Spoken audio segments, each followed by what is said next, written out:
Oh, that's the wrong map. That one. There we go. Nat Disaster. Nat Disaster. Okay, now you're on the right page. Hello. How's everybody doing this Sunday afternoon surprise session? He's legs, but not 50. Why do you have the battle? Oh, there we go. I said I Battle put the map wrong is one off. up. There we go. Am I in yet? Yeah. You're in. I was checking to make sure this We camera got the wasn't whole crew broken, and I here. didn't realize I switched back. We got the whole crew here, except Brian's overlooking a over car in the garage. Yeah. Thank you for attending this solo, secret, super sexy stream. That was so secret. Yep. But surprise, Callum is back. The majestic beard. That's what the sexy part of this session is, you know. It's just Callum. It's just Callum. But here we are, continuing Naresh's journey after he had left to go deliver the Chaos Fragment to Ladris, and also after Muri gave him that special little letter here to resolve this and see if Callum can get, if Naresh can get back to the party in time to join them for Warrior's Rest. This will all be determined after this session. In the next episode of Dragon Balls! So, we'll see. Oh, yep, Guard gave the letter from Muri. Yep. Yeah, everybody thinks it's Garth, but it's Guard. Guard. G-A-R-D. Yeah, Guard. Mm-hmm. Yeah, I spelled it right. I put it in my notes. But this will all be determined on this separate, super, secret, sexy session of Nat Disaster to see if Callum, Naresh, will get back to the party in time for the dungeon, or if I'll have to do separate sessions with Naresh until he gets back to the party. It's updated to the right title. We shall see. I don't have no the mouse one, so I can't. Well, whatever. It'll be on there on YouTube. We'll see. Well, as always, thank you for joining. Look out in the corner, we can see Brian twice. Yes. Make us content if you want. Music, artwork. We'll feature you. We'll play it. We'll do all the cool stuff. Twitter and Instagram at @NatDisasterDND. Google account NatDisasterDND @gmail.com. Send us stuff. We'd love to work with you. And again, thank you to Epidemic Sound, not sponsoring us, but providing good music now. So thank you. Free. For free, non-copyrighted. That is awesome. You guys should do it if you live stream and stuff. I'm promoting somebody who's not paying me. Great. Please pay us. Please. But we will just dive right in to this super secret disaster episode of Nat Disaster. Oh, this is a warning to everyone watching the stream. If you are watching the stream, loud noises may happen. We'll try not to make them happen. They're happening in the garage. There's a car being worked on in the garage. We need a studio. We should make a Kickstarter. Kickstart these 5 idiots to have a studio that they don't deserve. Please? Soundproof it! It would be. Promise. Alright, so Also on the opposite side of the building. I'm counting this as episode, session 7.5 and 8.5. So it's the little in-between sessions. So, previously on Nat Disaster, the group ended up just finishing the fight against the water elemental and talked with the caravan afterwards, finding out that it was looking for a chaos fragment that Charles had found one day in Zista. It just fell out of the sky and into the streets, picking it up out of the crater it created. I would just like to postulate something real quick. Go ahead. I'm guessing it's from Limbo, and that it is a Limbo meteor. You can guess whatever you'd like. I like that vocabulary word. I'm guessing that, though. And after some convincing, the party did convince Charles, with the help of his caravan as well, to let the party have the chaos fragment. Some good persuasion checks, motherfucker. After debate on whether Kyron should be holding the chaos fragment at all, after most of the party was like, you should not have this, Naresh was like, I trust Kyron, and Kyron ended up holding on to it. Very shortly after, though, Guard, the clad in blue mailman of sorts of this world, who travels at almost like imperceivable speeds and can always appear when you call his name. He's a god, just saying. Hermes! He delivered a letter to the group. Really should have used that. Hermes? Guard's gonna come by all the time, isn't he? Yeah. And he delivered a letter to Naresh from Muri, explaining how shortly after they had all left, some mysterious figure was dropping flyers all across Ladris with something saying Mandramar's roving posse, saying that it will be returning at Seldraxar's Peak on day 345 of the year. Also, I'm excited about that too. on what? I'm super excited about that too. On the poster, it showed the tent, some tabaxis on it, and then in the corner was Naresh with his fiddle, and then a female facing towards him with red ribbon in her hair. Can I just say tabaxis are fucking cool? On the other side of it, there was an owlbear as well, and it basically told him to make it, we know you cannot resist. Muri had some questions for Naresh and requested that he comes back to Ladris to help her answer them. Naresh leaving the party, promising that he will try to make it to Warrior's Rest in time, departed with a wave and headed back north up the path to Ladris. Naresh is now rushing north to Ladris, away from his new friends, and back towards the questions from his past that he seemed to be running from. And that will be where we start today's session. Says, bye, Naresh! And Kyron just goes, bye, I guess. I want to just be like, while I'm rushing off, I've got the fiddle over one hand and I just wave like that. I'm just like rushing off, you know? Just like that. That's perfect, Okay. because in the session I had you wave while you're going, so that's perfect right there. Alright. Okay. So, I would like to ask before we get started, is the woman with her back to the flyer, is that Valdrelo? That is Is that who I think, like, is that who I think it is? that is your muse. She has the red ribbon that you wore. Okay. That's that you don't see the face, but it seems to have the same hair, and you can see that red ribbon, the one that you do have tied around your hair that's braided. Okay. Are these old flyers? Are they the ones that they used to use? No. This is not one that you have seen from your time in the past when you were helping them out. But she's dead? Yeah. I'm not part of it anymore. Okay. This is disturbing. You're just walking along the path, rushing forward, staring at this flyer, just trying to make sense of it. Yeah, like, I'm definitely, like, I'm tearing up right now. I'm like, why would they do this? This is like a desecration of somebody that I love. Like, what? Why? Mm-hmm. Yeah. That is what... Pain in my heart. all you see on that flyer, and I'll go to describe it one more time. Back of my notes from that one. You see vibrant colors as purple, reds, blues, etc. all around the flyer itself. There's a tent depicted in the front with lights extending out, almost like the bat signal, you know, going out in different directions in the sky. And then there are creatures that look to be tabaxis. You can't make out features, but just their design of them on a tightrope.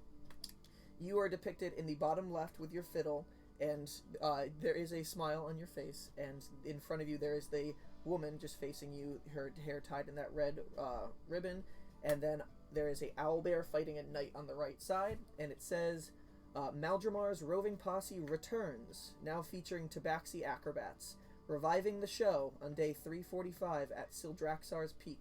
We know you cannot resist.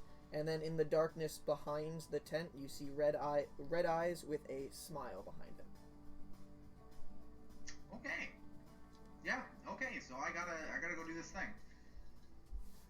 So as we're And just so you know that the day it is right now, because in my world they don't go out. There's no set months. You just know by the number day of the year. There's still 365, just like our normal world. It is currently day 254. So there is quite some time before that this show is supposed to happen. 3:45 it says on the poster. Oh. It's not immediate. You know right now it's beginning to be autumn right now, but winter seems to be when this is going to take place. Okay. But it would behoove me to get there and like ask Mandramar what the fuck is going on. Mm-hmm. First, okay. Yeah. You roll Roll a history check.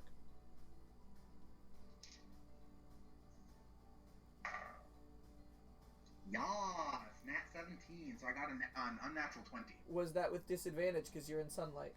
Ah, fuck me. No, it wasn't.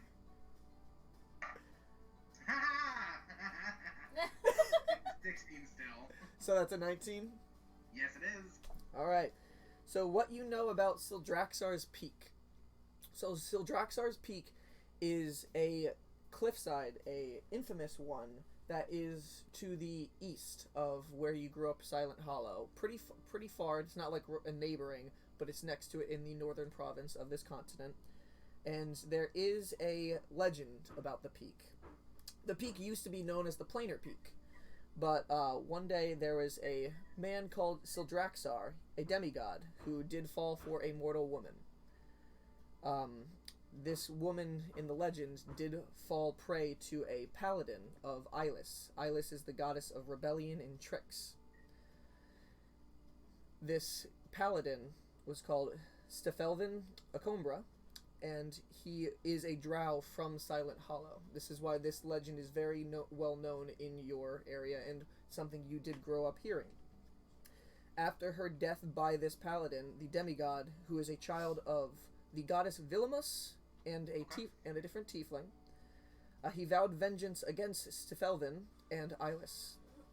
One day he got a mysterious invite to the Planar Peak, where Sildraxar saw visions of his love beckoning him forward. And soon after, nobody knows exactly what happened at that peak, but Sildraxar ended up losing his life, falling off of the peak. The legend has only been passed down by a peasant who was walking by at the time, and the tale has become legend, renaming the peak Sildraxar's Peak. And that's where Mandramar is setting up the circus? That is where the flyer is saying the circus is being set up. Other question, why was it called the Planar Peak? There were... With your 19 history, you know that before there was rumors that that peak had some way to get to one of the other planes. You're not sure which, because most people who have gone through it never returned. Oh. But that was the legend beforehand. That's fucked. Don't get stuck in another plane. This place, Sildraxar's Peak, is in the northern province. This is near Silent Hollow. It is probably a very far journey from where he is currently. I'm not gonna do anything rash. Good. Immediately does something rash. Pinky promise through the screen. No, I'm not pinky promising. I have my fingers crossed. Naresh, more like Narash. Oh, shit. All right. Oh, okay. So, Naresh is heading back up the path. Him and his new companions were just traveling down in the cart, moving at a swift pace. The cart, no longer with the cart, he's moving on foot, moving pretty quickly. Is there anything you were doing as you are moving forward? It is about 2 in the afternoon, you can tell by the sun. It's a little bit past noon. Do I know any, like, do I remember any songs that me and Faldrelel would have, like, performed together? There was none that she really performed with you. You would perform for her, and occasionally she would sing some of your little ditties with you. But it was very kept quiet because you were keeping hidden with her. Right, but are there any that I particularly were, like... Remember. Any that she particularly liked? Mm-hmm. Because now that I'm thinking of Faldrelel, like, it's probably in my head, and I'd be, like, whistling it or humming it or something as I'm thinking about her. Mm-hmm. She liked a lot of little ditties that you did about forests. Okay. It was something that, in a way, just seemed to calm her down when she was the most anxious. Do I know any, like, songs about the Shade Shower Forest? There is definitely some tunes. I would say I don't have any direct songs prepared from the Shade Shower No, Forest, that's but fine. yes. I'm just like, for the sake of fluff, I'm humming or like whistling a song about the Shade Shower Forest. All right. Thinking about Buffalo. And I will definitely try to prepare this song now, and this will be in my game. But yes, you start a little humming or whistling to the tune of that song. We have to write a song now, guys. Yep. Well, I already wrote one song and I Okay. performed for you guys. So. Okay. Unless we got the Shade We can help. Shower We can do Forest. that. Sweet. Because it's their forest. You guys probably would know it too, so You want a song? Yeah, sure. yeah. There we go. Content. All right. So as you are walking along, you start humming this sound. You do every once in a while. Oh, I do need to ask you. Yeah. How many days has it been since I've consumed any blood? I believe you consumed blood the night before the party left the last night with the band. I think you did that night before. I can't... It's either that one or it was the one before the battle against Christian. I think it was after, because I remember he walked away when we were Yeah. setting up, like, platforms and stuff. So it was the night before today, basically. You Yeah. consumed blood.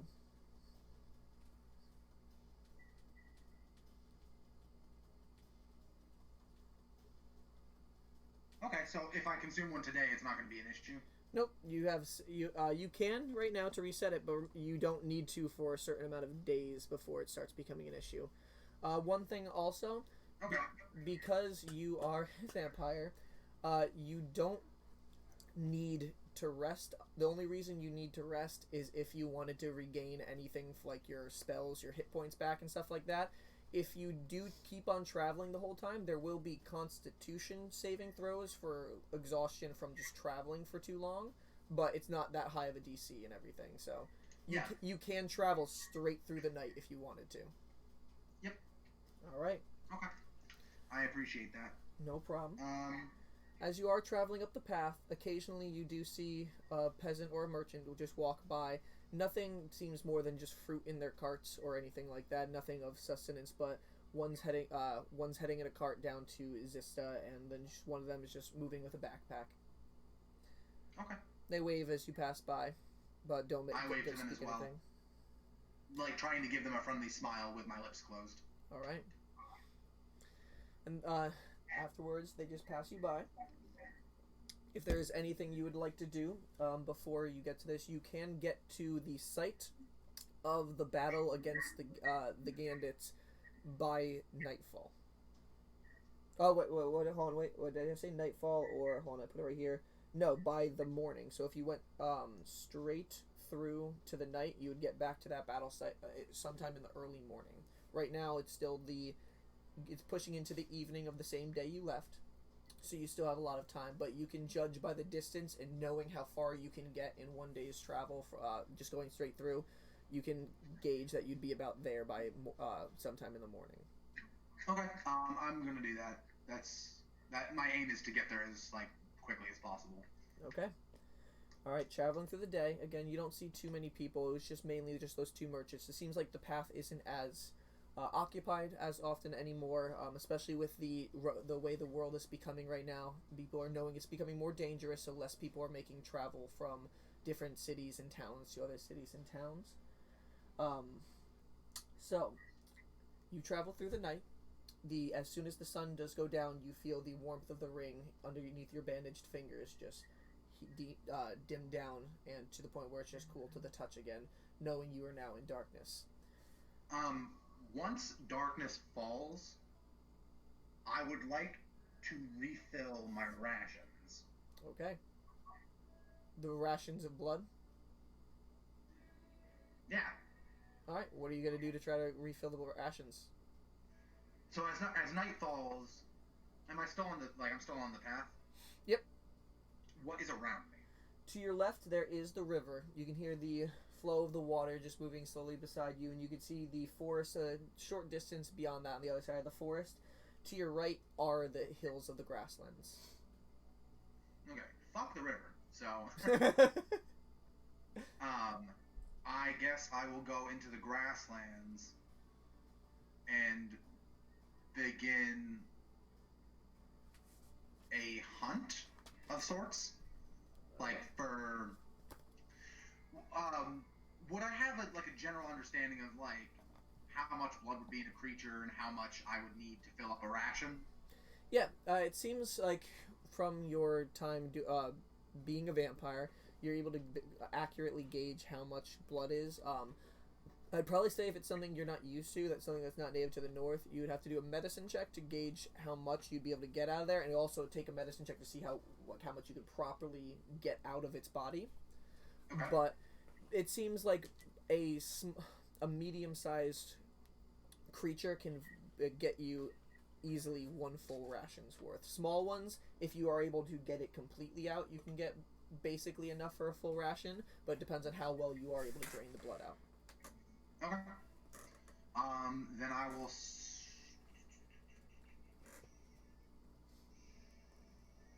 I'm gonna hunt down like a deer or something.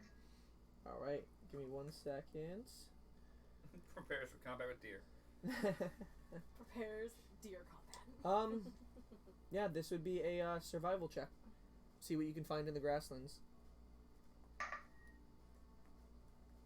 Survival is not very good. And the sun is down, so you can just do it regularly, not at disadvantage. Oh, I can? Yeah, the sun is down. It's just at Cool. it's just at twilight where the sun has faded. You can still see like the light coming up, but the sun is down. Okay, I got an 11 plus my 4 is 15. Okay.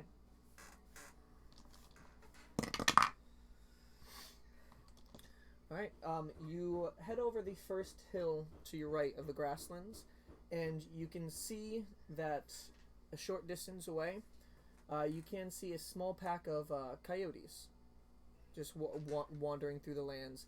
Their heads down right now, it's sniffing. It seems like they're on a hunt of their own, trying to find some food. They seem to be...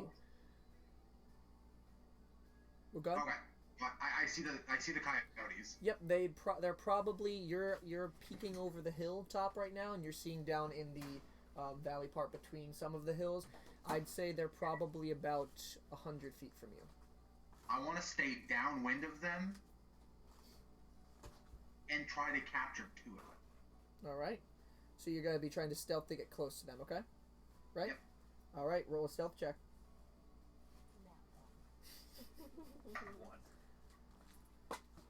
No, that is a 17. 17. All right. I was hoping. That'd be really funny. Come on. Right snaps a twig, they all fucking charge me. Yeah, literally, like snaps one twig underneath your foot and all heads turn. Like Who's that? I'm just And then they instantly can- that'd be fucking hysterical. I don't care what any of you say. That would be awful. It'd be so I funny. don't want Naresh to die. He's not gonna die from coyotes. He could. All right. Yeah, As- 'cause the coyotes as- are gonna drag his coffin into a Yes. As you are approaching, you are Sorry, staying low. They know how. Your coffin structure is coming above your head a little bit, but you are staying pretty low. There are tall grass in the hills that you can stay pretty crouched down in, and you are able to get about 15 feet away from them, and they have not noticed you yet. Okay. They're sniffing around. They're sniffing around, moving a little bit forward, but you're staying in touch, keeping within 15 feet of them. Yep, so far they have not been able to sniff or see you or perceive you in Are any way. there 2 that are right next to each other? There- Within 5-foot space? There seems to be one that's a little bit bigger than the other 2, who is ahead. He's the one who's sniffing, and the other 2 are staying behind, also sniffing but looking around at the sides. It seems like they're following their leader there. I'm taking my plate out of the holster, Okay. Oh dear. and I'm gonna try to huck it like a frisbee at one of them and bounce it off of its face onto the other one's face. All right. So you're going to be trying this training finally. This is the first moment of trying to ricochet the plate. Oh yes. All right. So, okay. What did I decide I was going to do for the check to see how well you can angle that? I'm going to say it's a skill with your hands, being able to position that in a Sleight of particular hand, thing. maybe? Sleight of hand is more for like I think it's Yeah. going to be a straight dexterity check for that. But first, roll an attack roll to see Okay. if you hit the first It didn't one. even hit the first one. Yes. Ah, fuck me.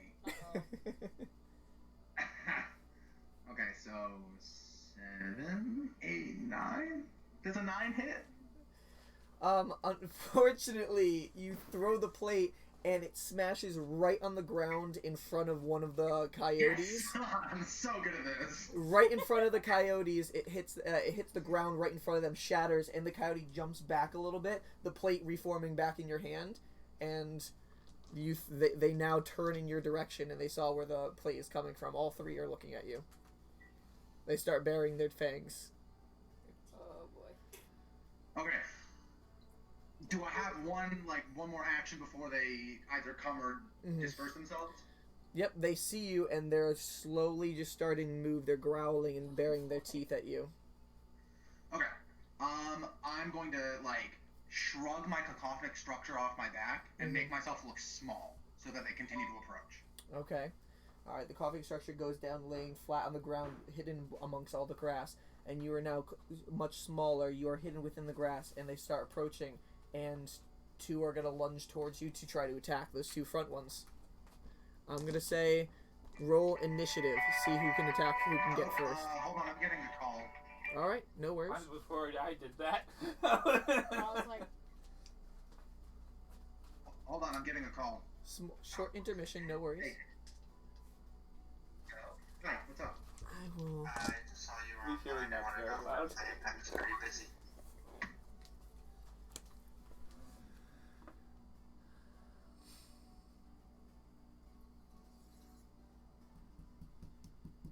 well, I got really confused as whether we can hear him again anymore, and I realized it's because he muted himself. Yeah, it's pretty fair. I was like, oh. Okay, do you need me to roll initiative? Yep, because I'm putting you down in the grass, and I'm getting Right. these guys out for you. He's fighting coyotes. Oh, you had them ready. Yep. I'm using Asia's Really? giant wolf one for the bigger one. Yeah. Okay, I got a 15 initiative. 15 initiative. Alright.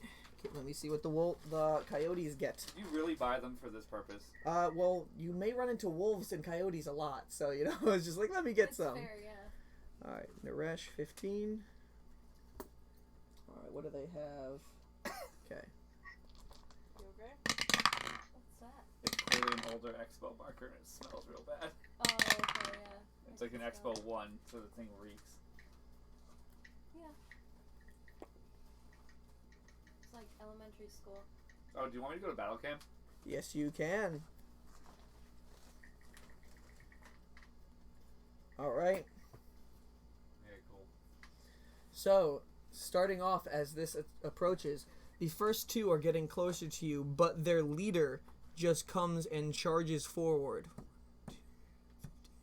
Yas. 30 and gets right on you.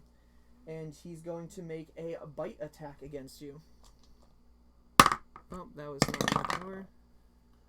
And his bite attack goes wide. You were able to move out of the way. Your fiddle just... are you holding the plate or the fiddle?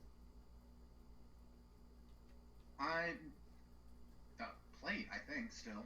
Alright, I didn't know if you have the fiddle in the other hand and the plate there. But he lunges out towards you to bite, and you were able to move to Well, the no, side. at this point, my fiddle is still in my cacophonic structure. Okay, so you just have the plate out. The Alright. plate was in my holster, so I just took it out and hooked it. Yep. So he jumps. Otherwise, I just have my talons. He lunges forward, and you are able to move out of the way, dodging his attack right there, but now he's right on you. At the end of his turn, it is now your turn. The bigger coyote is on you, and the other two small ones are behind again. How far away are the other two?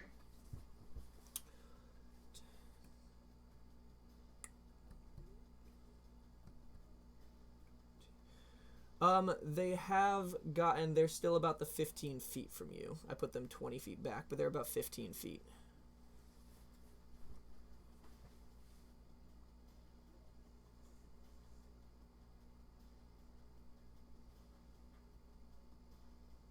Okay.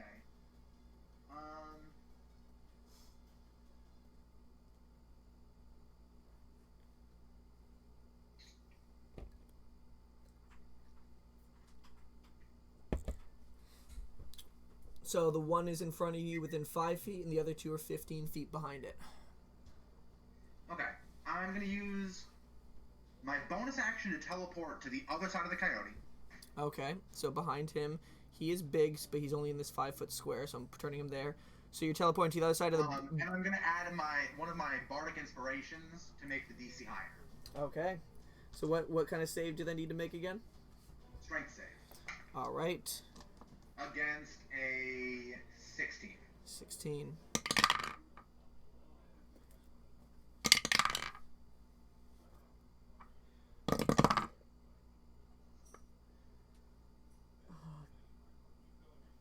So sorry if this doesn't work. Callum, I'm so sorry. It didn't fall down? The two small ones both got 19s, and the big one got a 15 plus 1 to be 16. Oh, fuck me. No, the little ones weren't affected. Oh, I thought they were within range. Okay, so then the first one, yeah. Everybody within 5 feet of me. Gotcha. Okay. Well, hold on. If they were 15, I'm wondering why you're rolling 5, so many 10, dice. 15. Well, no, they would be on the map at 15. You're right here, 5, 10, 15. If you went to the other side of the coyote, you'd be right in the middle of all three of them. Oh, okay. So you teleported right into the middle of all of them. And all three of them did unfortunately make the save. So that was your bonus action. Right. What are you doing as your action?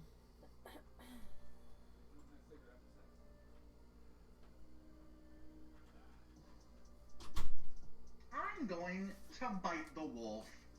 Alright, you're gonna bite the wolf. Nice. Nice. Alright, the Make- big wolf or small wolf? The big wolf. Alright, roll a... Going for Woof, woof, woof. teleported behind him, and I'm gonna lunge and leap onto his back, trying to bite his neck. Alright, roll an attack roll for the first time using your bite attack. Okay, I got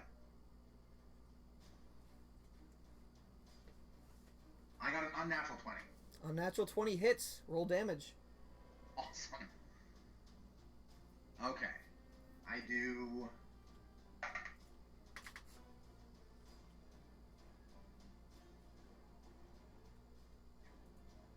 I do 8 piercing damage and 4 necrotic damage. 8 piercing damage and 4 necrotic damage.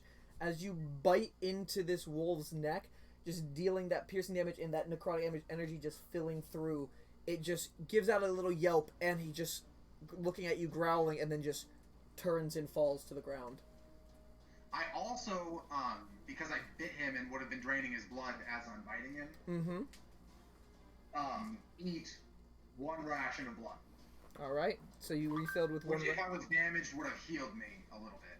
Which you refilled that ration, so now you have had your ration full of blood today. So that is good. Yep. And that one has now fallen right in front of you. The other two wolves now looking a little bit, or the other two coyotes, I mean, looking a little bit nervous as their pack leader had just fallen. Anything else you're doing with your turn? That was your action, your bonus action.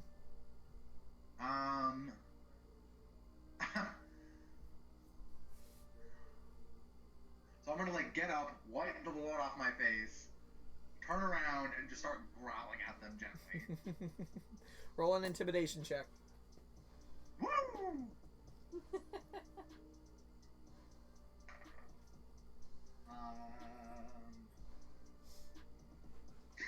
18. 18. They start a little bit cowering a little bit, starting to take a few steps back. Is that the end of your turn? Yes. Alright. The remaining two coyotes are going to turn and dash away from you. So you can get an attack of opportunity against one of them if you would like. 5, 10, 15, 20, 30, 40. This one of them will get off the map. How far away are They were within 5 feet of you, so you would be able to attack one of them. And if they dash away, they'll be able to get 80 feet from you. 85, because they were already 5 feet from you. Do I have to make the attack of opportunity with a melee attack? Yes, because you need Warcaster to be able to do it with a spell. I don't want to do it with a spell. What are you trying to do? I want to wait for them to walk, get a little bit away from me and then throw my plate and try to ricochet it off their faces again. Okay. I'm going to say you can take your attack of opportunity. You can delay it until they're a certain distance away. You don't have to wait until... For the sake of flavor right here, I'm gonna let you do that. So as soon as they get about 10, 15 feet away from you, you're gonna throw the plate. All right. I was waiting for 15 feet. 15, 5, 10, 15. All right, make your attack with the plate. Come on, Nat 20. Come on, Nat 20. Okay, I'm actually pretty proud of that still. That is a 23. 23 hits. Now roll a dexterity check. I want to see how well you angled this plate. Fuck. I got a 9. 9. All right. So you throw the plate, and it does hit the first wolf's face and doesn't shatter. It curves off and then smashes into the ground in front of the other one, who then starts running in that direction instead. But you can roll the... this is just going to be bludgeoning damage plus your dex mod, because it didn't shatter on the first wolf's face. So it's going to be... Well, it's bludgeoning damage plus strength mod. Yep, your strength, yep. I forgot which mod it was. 6 damage. 6 damage. Alright. That coyote, sorry, keep on saying wolf. That one actually fell from that bludgeoning damage that it just took to the face. So you killed the giant one, and this small one fell, and the other one is able to run 80 feet away from you. He killed it with a plate. Wolves don't have a lot of coyotes. God, I keep on saying wolves. They're coyotes. They're called wild dogs in 5e, and they do not have a lot of health. Oh my god. So you eat the plate out and it died? Yep, just from the bludgeoning damage in his strength mod. Nice. Alright, and the plate reforms back in your hand as you see the other one scampering off, the other small one falling before you, and now you have a giant coyote, not a giant one, but a slightly larger one and a smaller one dead before you. You can switch off the battle cam now.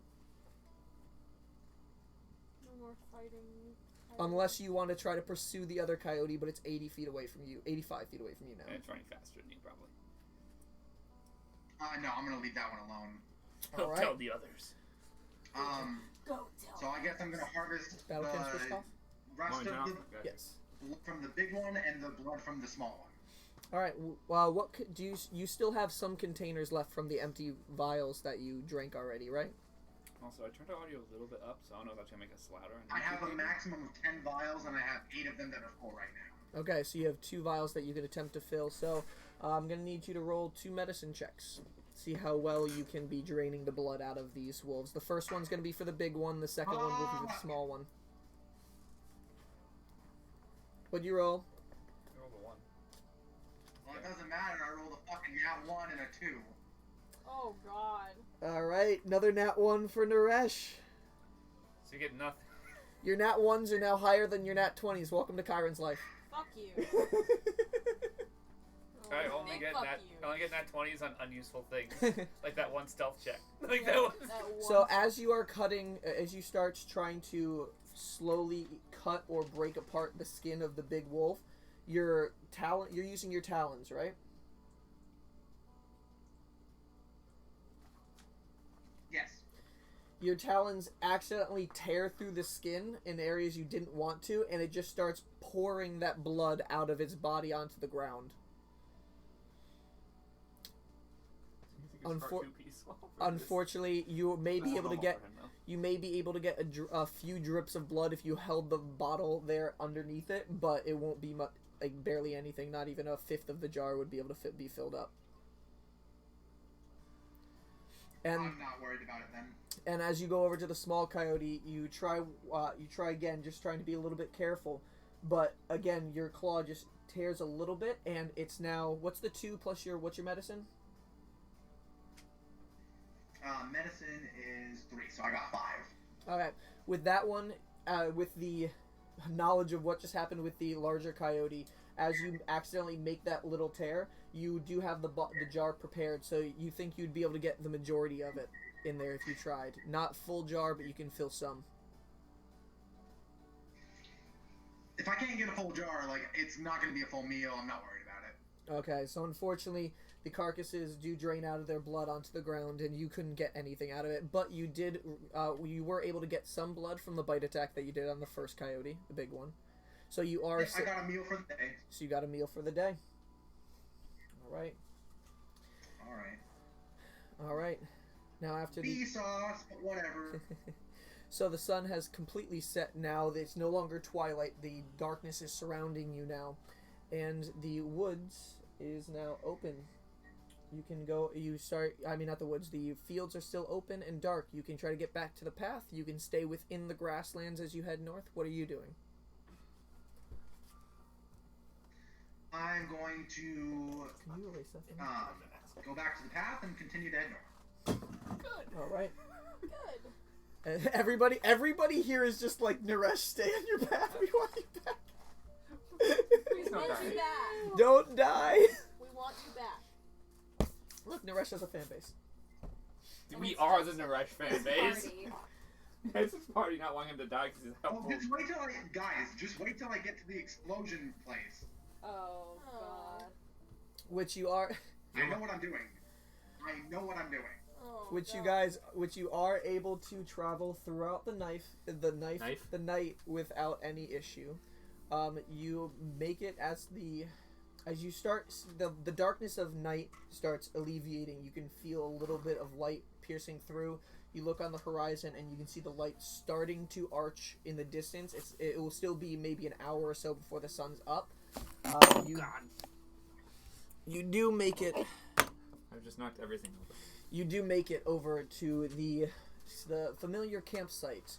The trees of the area, the small fire still smoldered in the center, and over to your right you see the smoldering? no, it's not smoldered. Like it's all the ashes, just like still burnt. would be and everything. smoldering. Sorry, You do not that when you were smoldering. cleaning that, you were in the shop There's nothing I could the do. whole time.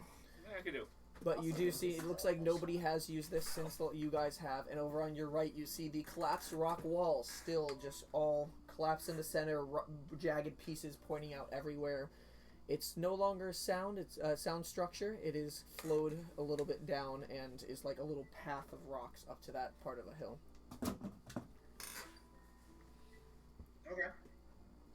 It is, it's still, for the most part, darkness, starting to move towards the dim light of morning, though. So, I'm going to spend the last fleeting, moments of darkness Mm-hmm. looking for where that guy would have used an escape route. Because I'm still sure that there was some way for him to escape. Okay. All right. And we're not in any, I don't feel like I'm being rushed by anyone at the moment. Mm-hmm. All right. So, you remember from the moment that all you found left was a puff of smoke in the area where he might have been blown back to. You head back up the collapsed rock wall section to the point where you see all the little remains that you saw there before. There are broken pieces of the gold pieces that you recognize, the silver and bronze pieces that you didn't recognize from the pouch that you found of random items that Kyron now has. Hello. And they're all covered in a little bit of dirt. It seems like that bush that was on fire, it has for the most part burnt that bush away. You can see the charred remains of that bush over that section, and you can still see the other bushes over the few other holes of this section. Roll an investigation check. Do I still make it with a regular roll, or do I use a disadvantage now? The ring on your finger is still cold to the touch. Okay. Ooh, fucking nat 20. Hell yeah. Yeah. God damn it. No, that's good. No, because now he's not in my realm anymore. No, but I have now more he nat might. 1s than 20s. So But now he might find where Christian is. I don't give a shit. He is completely even with his nat 20s and nat 1s. I'm sorry. Not for long for me. All right. That's true. God, that's gonna be so fucking annoying. It's gonna be so fun. All right. I So, broke the game. as you're investigating around, since the majority of that bush has been burnt away, it isn't hard to spot once you get there. Below its surface, there seems to be a rectangular imprint in the ground with a weird glyph symbol that you have not seen before.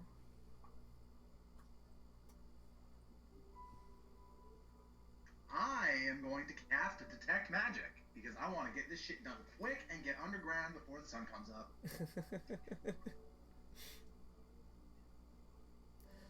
I knew he was going to do this.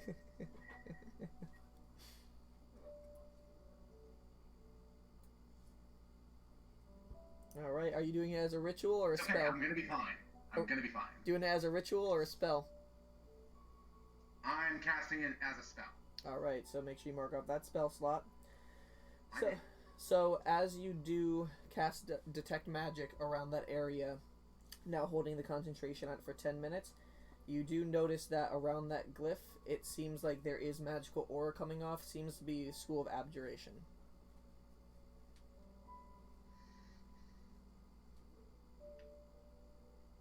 Can you describe to me what that means? I'm not quite familiar. Where's my book?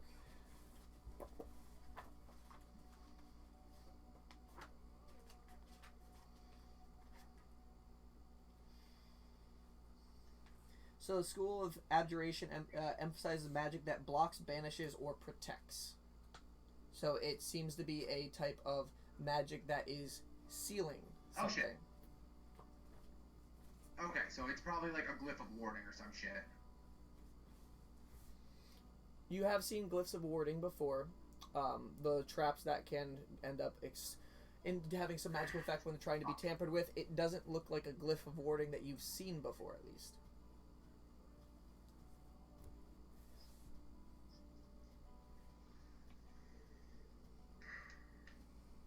Okay. Roll an Can Well, I cast an Arcana check and see if I was just about to say. I can cast Identify on it? Like, I was gonna say you can roll an Arcana check to see if you actually do know what this glyph is of. okay. Okay, Arcana. I got a 13. 13. You don't know the exact glyph, but you can discern from what it's doing. It might be, in a way, a sort of lock that does need to be magically unlocked with something in order to reveal what it's hiding. Okay.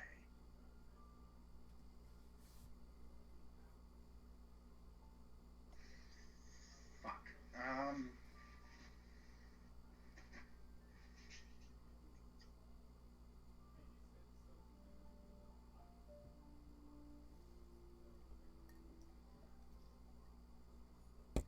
Well, fuck. I'm just gonna hit it with my fiddle. I'm just gonna hit it with my fiddle.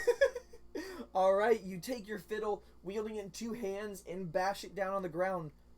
Roll an attack roll.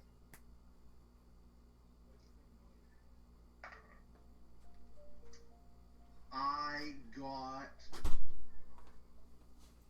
a 12. A 12. You successfully hit it right in the rectangular section of it, but it seems to basically repel your fiddle the second it hits. Oh. I whisper, fuck the gambits of the grassland. Fuck the gambits of the grassland.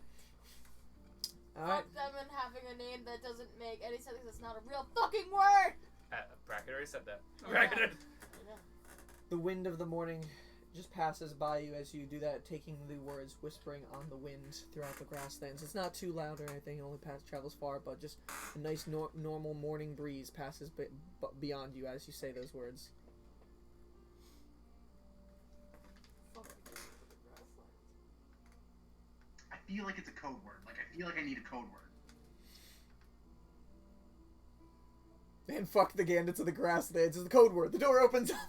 Can you imagine? That'd be No, I'm gonna go with it's not. Well, no. that. Okay, like, I was hoping that gambits or, like, gambits of the grassland would be the code. What about the storm?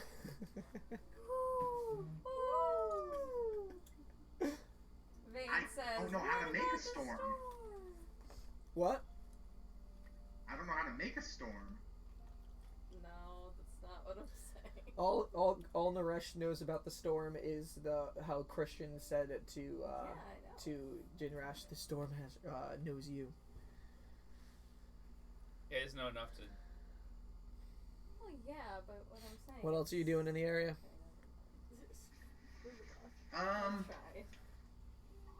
We can't try. We're not. Do I know the storm god? Roll a religion check.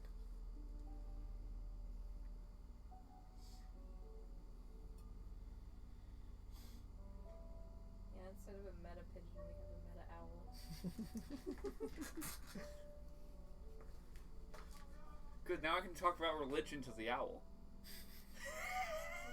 I tried to explain religion to your owl previously. Okay, I got an 18. 18. You know that there is a storm god. A storm god is... Their name is Keithel. She is the goddess of storms and strength. I speak to the door and I say, praise Keithel? Like, kind of with a question, like, up-talking, like, with a question mark at the end? Mm-hmm. With hopes. As you say these words, looking down the glyph, another little gust of morning wind just passes by in silence. Nothing happens. I got nothing. I take out my... Uh-oh. Uh-oh. I take out my... fiddle and just start, like... Say that again, your voice cut out. You take... We heard, I take out my fiddle. It's not our end, it's his end. Or angrily. Oh, are we getting you back? Okay. We have you back. Okay. I think. Say that statement again. I take my fiddle and... Interjust. Like, I start railing on the chords with the bow, Mhm. like, violently. Like, making these horrible screeching noises with the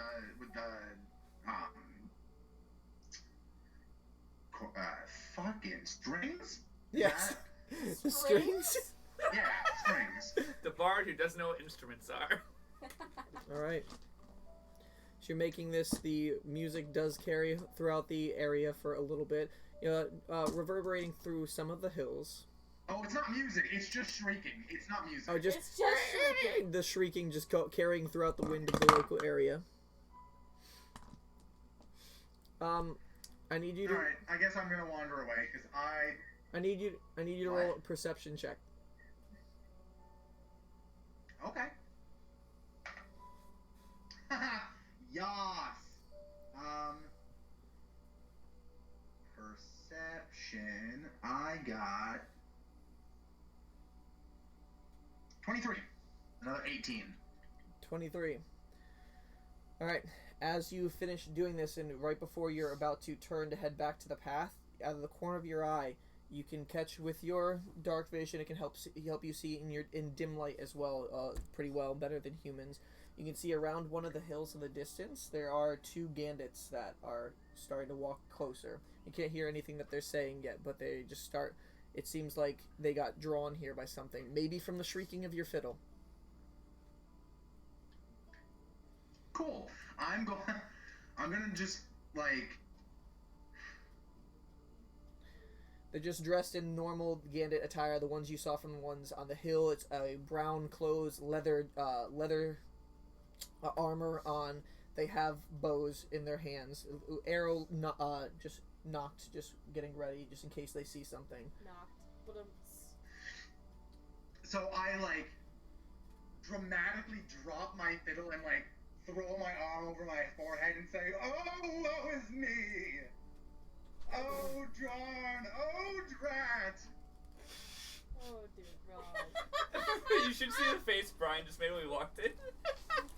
Brian's like, excuse me, what? So, I just, like, I sort of just, like, kick the dust around my feet, throw my arm down, and I'm like, how will Christian ever get his package now? I need to speak to him urgently, and I don't remember the passcode. Oh my God. Oh my God. I This hate was everything about Like, I'm this. being very, very obvious about it. This does draw their attention. They now are locked onto you, and they do see, and they are approaching you with their bows drawn. They get probably... I turn to them at this point. They're about 60 feet from you, and they start shouting towards you, "Hey! What are you doing? Who are you?" I turn to them at this point. I say, Ho, fellow Gambits! Ah, I cannot remember how to get Gambits. into this portal. I'm looking for Christian. I have a package to deliver to him. My name is Naresh. You fucking... Gambits, it's Gandits. Who are you? You're not wearing a Gandit attire. I'm new here. That's why I forgot our name. I'm Learning. very sorry. I quickly scramble and pick up my fiddle. I was picked up in a city, like on the road. I was traveling from... What is the L city? Ladris. Ladris. I was traveling from Ladris with a group of adventurers. I'm just a performer, and I made a deal with Christian that I could be of some service to him. Roll a deception check. Yas, I'm so good at those. Oh my god. This works. And this is how Naresh I got a dies. 19. oh my god. Oh my god. You must have. With those words, I'm going to throw in a wink and cast Unnatural Charm at the There's closer of the two of them. They're still 60 feet from you. You need to be within 30 feet for Unnatural Charm. They have the approach. Oh, I should write that down. I'd say they've moved a little bit closer. They're within 50 feet of you now after that. And they say, you must have made this before the incident the other night. Christian has been severely injured. Does Aha! that mean he doesn't want his package now? Oh my god. Seems like the Gandit King is helping him at the moment, bringing him back. The Storm has her plans.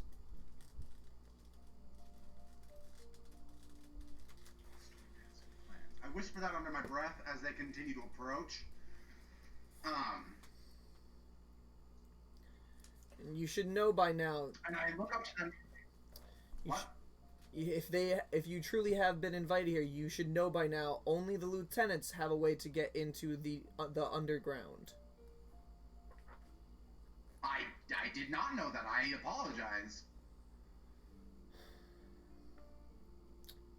Alright, well, you're not going to be able to get in through the entrance over here. Do you have a way to get to Christian? Christian's not being seen right now. He's being treated by the king in the underground city. He's stuck in the fortress right now. He's in critical condition. Well, then I suppose I should be on my way. Where are you heading towards? Are you trying to get And I to sort the of city? like gather my things. Was that? Are you trying to get to the underground city?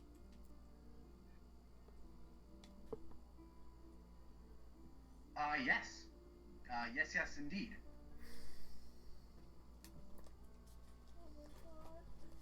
Well, we are... Oh, there's gonna be more than one session, isn't there? We are currently heading over to the outpost on the lake, a little bit to the southeast. And the other one turns to him. He's just like, I don't want this weirdo traveling with us. And he's just like, shoves him off, just like, there should be a lieutenant there. Might be able to get you underground. But we have no power to actually bring you. We can't just discern this. You seem genuine, if not eccentric. But I guess the Gandits are hiring whoever they can now, so... Oh my god. Fucking roasted. Desperate. Fucking rude! I don't say that in character. That was not in character. If you head down past the hills over there, southeast direction, there will be a lake with a outpost there. You might be able to run into a lieutenant, but we are very short in supply of them now. We're trying to get... A lot of us underlings are trying to get promoted to a position. So... Fair enough. I stick out my hand. Actually, I stick out my left hand because I'm left-handed. Shake their hands. Mm-hmm. Is that... Naresh gets hired as lieutenant. They both look at each other. Look back at you. Roll a persuasion check. I want to see how inviting you are to that they'll actually approach to give you a handshake. Or if you want, how are you trying to deceive them to get you there, or are you trying to just be kind and courteous to send them off with a handshake? Send them off with a handshake. So that would be persuasion and everything. So. All right. Persuasion. I got a 22. 22. Yeah. The one on the left who whispered under his breath before, he doesn't approach, but the one who is speaking to you before... I'll be right back. I have to let my cat out. No worries. Oh my god, this is gonna be more than one session. This is showing Naresh in his elements. This is how he's... This is where he excels. The party hasn't seen Naresh excel yet. Yeah, and still hasn't. And you've seen me trying to hamper myself because I have to not be me. Mm-hmm. Yeah, we saw you trying to persuade people and Right. failing. Yeah. So one of them does approach the one who was speaking to you before about the lieutenants and the outpost, and he does come up, gets right next to you, shakes hands with you. Be safe. If you are staying here in the grasslands now with the rest of us Gandits, just try to stay in these hills. This is our territory. Nobody can breach the fields as long as we are here. Shakes your hand and then starts walking back with his buddy. Okay. I'm gonna kill the Gandit thing. Not I right now. pick up my but things eventually. and I do I have a journal or some shit? If you want to have a journal that you can be keeping a log in.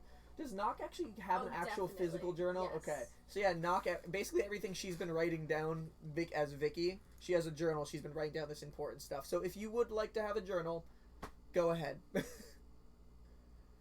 not. You've lived No, I literally do have parchment though. Yeah, so there you go. You can write down something on parchment. What do you write down? I'm going to I'm writing down Gandit King, Undercity, lieutenants need to get you there, and that there is a fortress by a lake to the southeast. Outpost, not fortress. It's an outpost. Yeah. Yes, that's what I mean. So That's what I mean. the one difference, there are certain fortresses here. There are outposts. The outposts are the lesser ones and everything. So there's just an outpost near that lake. Yeah. All right. Okay, that's what I meant. I'm writing those down so I won't forget. Got you. All right. So what do you do from here? The sun is starting to peak over and crest. You're starting to feel the warmth on your fingers again. I heave a sigh of relief and begin walking back to Ladris. Okay. All right. You get back off the rock-climbed wall path, passing through where you had camped out a few nights ago, and you get back onto the path. You start heading back up towards Ladris. All right. At this point, with the sun cresting, it's about 6:30. It should be about 6:37 in the morning. Again, you don't have a watch or anything, but judging from time of the sun's location. We also don't know what watches are. Mm-hmm. Throughout the morning, you do travel, and unless there's anything you would like to do on your travel to Ladris, you do arrive at the southern gate of Ladris by right about the time when the sun is straight up into the sky. So around noon? Yep. Okay. No, I get there around noon. Unless I see anybody on the way there, you can interact with them. But otherwise, no, I'm getting there. No.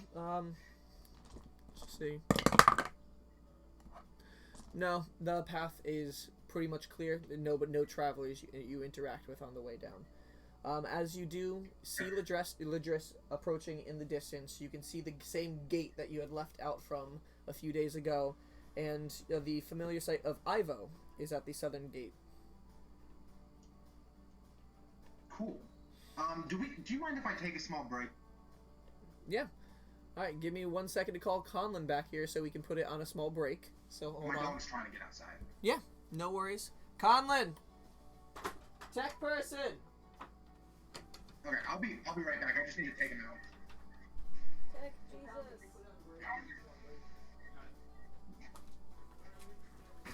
Thank you, and we will be right back after Callan is done walking his dog. Transition.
audio.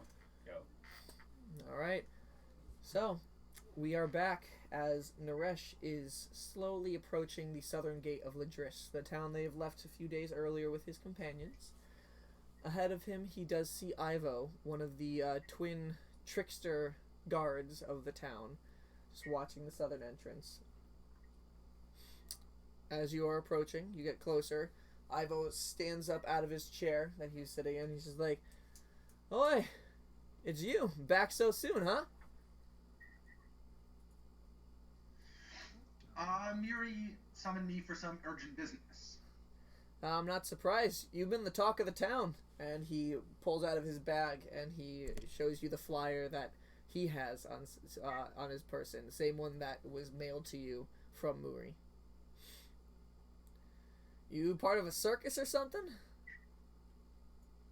I was a time ago. Huh. Well, maybe they're trying to get you back. Maybe. And I kind of grip my sinus. Mm-hmm. Bad memories? Were you just bad at performing? Damn. Maybe a little of both. I was a lot younger. Oh well. Maybe you're better this time around. Maybe the performance will be good. Maybe I'll come around. I'll hide some tricks there, me and my brother.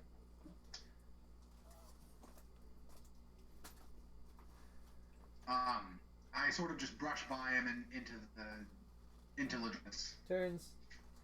Enjoy your stay, and as soon as you go underneath the gate, roll a dexterity saving throw.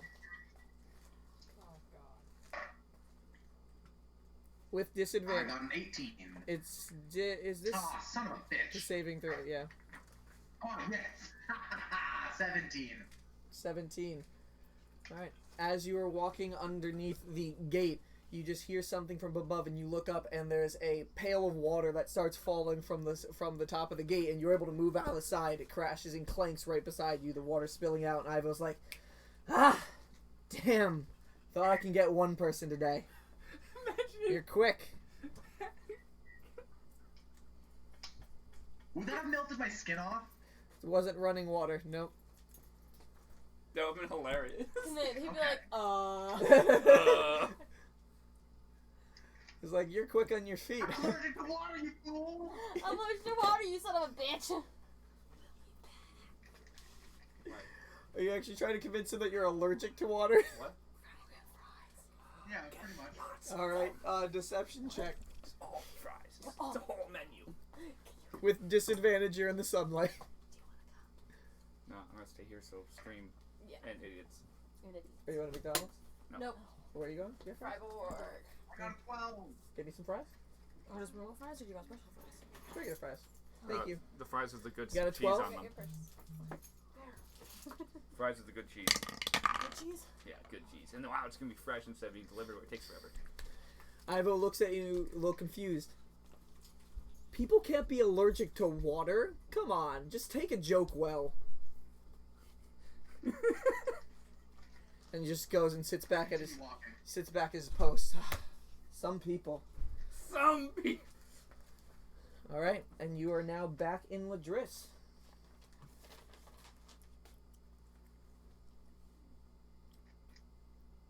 What are you doing? I realized in hindsight I should have given him the map when he went back. Okay, first things first, I'm going to Trells. You're heading up the trails. All right. So you're heading up the path. As soon as you get in, you know the path deviates to the left and to the right, both going opposite ways around the bottomless pond. Trell drinking. Mm-hmm. And you head up.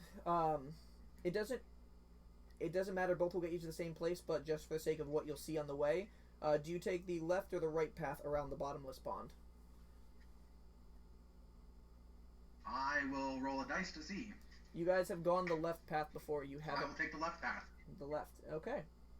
Oh, I'm going to take the right path then. If I knew that, I would have said that. Okay. Yeah, you guys have only been on the left, the right path around. You have not gone there yet.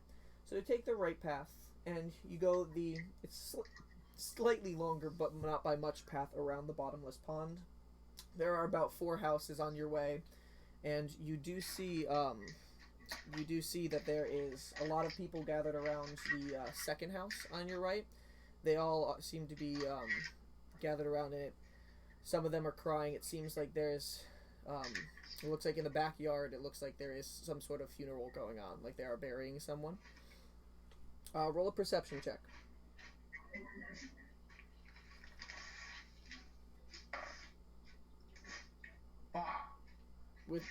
With the disadvantage.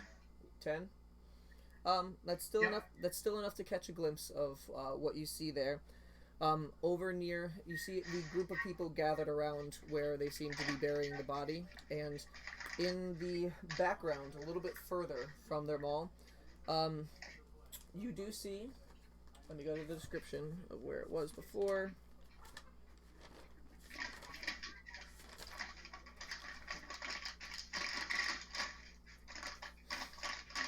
You do seem to see in the distance, there seems to be a middle-aged furbolg that's just walking around in the back. It seems like he's gesturing to nothing, and nobody's really paying too much attention to him, but he just is gesturing behind him and walking forward, and then he slowly just walks out into the distance to the beyond the barrier, the edge of the town.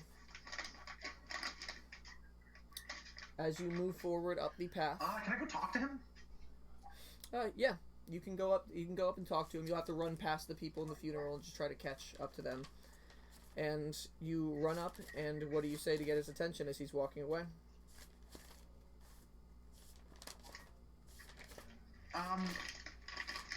Is he still gesturing behind him? Yep.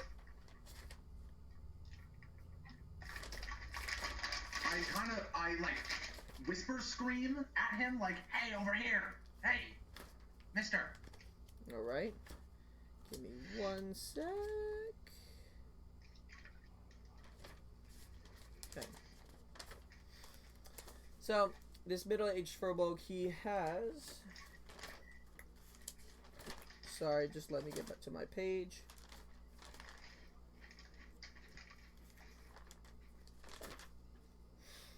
So, this guy, he has very well-kept... a maroon-colored hair, and he's got a very well-kept goatee as well. He's wearing green clothes, with the sleeves and the long trousers down, and he has one messenger bag around him. He seems to have a little bit of a mustache going on as well, and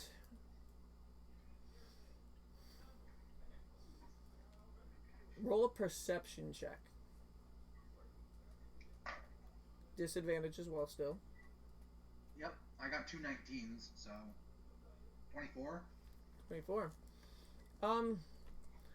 Looks uncannily similar to Guard, but he looks a little bit more well put together, and he's also wearing different clothes. He's got one messenger bag on. Ooh. Told you Guard was a god. And you approach him like, hey, and he just turns and looks at you and be like, how's it going? How can I help you? I'm a little bit busy at the moment, but what's going on? I ask him what's going on over there with the, if he knows anything about the funeral. Oh, one of the family members had just recently passed away. The grandfather, Vital.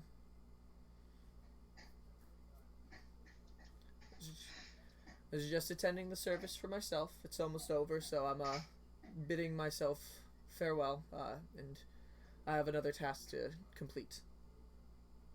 I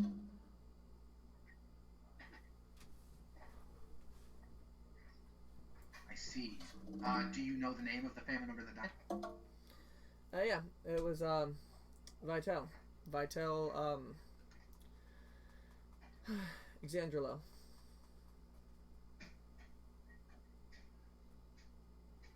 Do I recognize that name, right? Not anybody you have encountered here in the town. Exandrilo. It's close to Faldrillel, the name of your muse. But Vital, Exandrilo. And it just seems like it was his time. I thought Vital had a potion shop. No, the potion shop was Fenrir.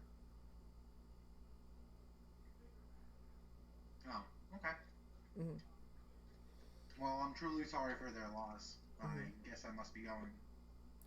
They will be guided on to their next resting place.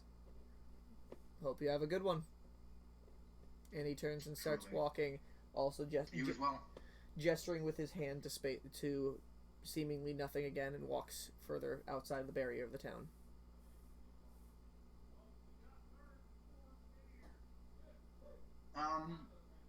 Can I? No, never mind. I just look over my shoulder and then kind of like shake my head. I'm like, I'll ask Guard next time I see him. All right. After this, you get back onto the path. You're heading up. You're heading up towards the connector path, trying to get over to where Trell's trinkets are. And you do notice this area. So as soon as you pass by the fourth house, the slight rock wall, it looks like it's about 30 to 40 feet tall, that surrounds the area that ends up leading up to where Muri's sanctuary is. And I need you to roll a perception check again. It's good. Oh, there's still crap on wood chips in here. Okay.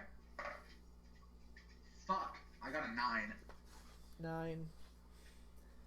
Alright, you do see there is a part that ventures off from the path that you're on, and it just seems like it's not an actual path. It just looks like there's a bunch of footfalls there, just leading off towards the rock wall, but you don't see anything where it's leading towards. Okay. Alright, just leading over towards one section of the rock wall. And you continue forward. You cross the bridge going over the river, and you can see, as you're passing by, houses on your left and the hills where the festival was taking place just a few short days ago. You can see in the distance, barely over some of the hilltops, the structure, Zytalia's promise, still those blue chains just covering over her figure, just wrapping all around. The hand with the jar out, the only part that doesn't have the chains out covering it, just the jar out. And you can see to your right, across the big expanse of the river, the water wheel that was at the back of Trell's trinkets the last time you guys went there, and ended up traveling down the river afterwards. You do hurry over the path and go around, crossing the bridge at the north part of the town, passing by the stable, where the stable boy was last time. You don't see them right now, but you can only imagine they are hard at work inside. And you head down south, passing by Hunter's Branch Tavern, and suddenly you see the familiar sight of Trell's trinkets, with the sign on the front with a bunch of little trinkets, gizmos, and stuff coming out of a bag above the words.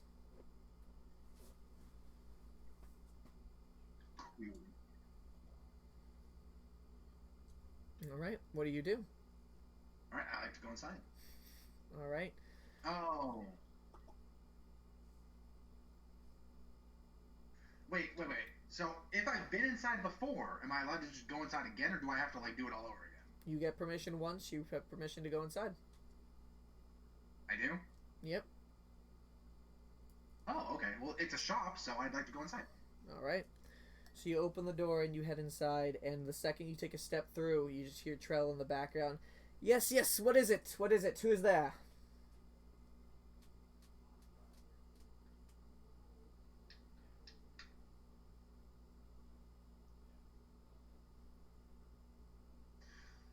Hello, Trell. It is my name, Naresh. I am back to see if you have anything wonderful. She was working over a table right now, wasn't even looking at you, and she's like, yes, Naresh. Yes, I remember you. You were here a few days ago with that group of friends, helping out at the celebration, I remember. Yes, of course. I still have plenty of interesting wares. And I've actually taken up your idea. I haven't quite finished it yet, but it's what I'm working on currently.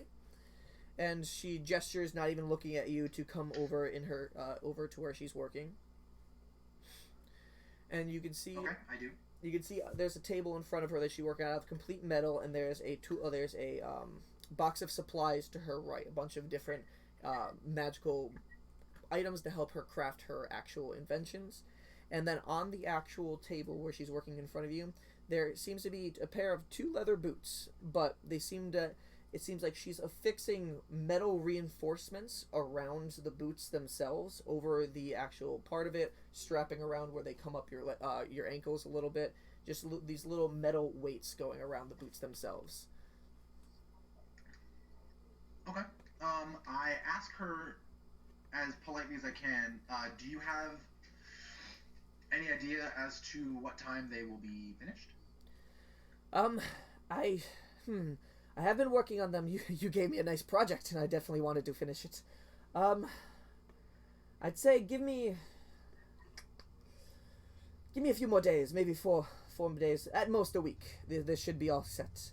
I just want to make sure they work properly. They are tested out thoroughly before I put them on my line to give to customers. I don't want to sell an unfinished product, something that could possibly be dangerous, but they will be done soon. Thank you, Trell. No problem. If you have any other interesting ideas, if you have any other interesting ideas, do bring to me. I do like a challenge, and this has been a challenge like one I haven't seen in a while. Absolutely, Trell. If I happen not to be in the area when they are completed, would you save a pair for me? Oh, of course. Especially when somebody gives the idea, they are the first ones to get it. I'll send a letter through God. I said God. That was Awesome. I will definitely let you know as soon as they are all set. I will definitely try to make more pairs of them, but the first pair will go towards the one who first came up with the idea. Cool. So, could you remind me of the wares that Trell has? So Trell has a bunch of adventuring gear. I know you took interest in the battering ram that she had that last time, but a bunch of her other supplies. What Trell does is she can magically infuse certain items, and she can also create magically infused items. And she points out to her wares that are behind a shelf, behind where she's working at, the magical ones that she does make and enhance for people. Yes, so I can definitely make items that you own much more powerful. Like I said, they are pricey from last time I told you, but they definitely can help out in any situations in the wild, whether it's fights, survival, or just getting out of a jam. I can definitely get you boots of winding path. I can enhance your armor. I can enhance your weaponry, make it more powerful, do more damage, more likely to hit. I can create bags of holding, and I can also make bags that are magically attached to each other. So no matter who has one of them, you can definitely get a part of it. I actually have a few samples left from the ones that I was giving. These little tiny, and she pulls out these two marble-sized pouches that Urem and Hope showed you guys at the festival, that they're putting the coin through there and it's coming out the other one. This is just a prototype. It's a little tiny thing. It can only hold a few things, maybe some money, small objects. I have no use for this if you would like to take it.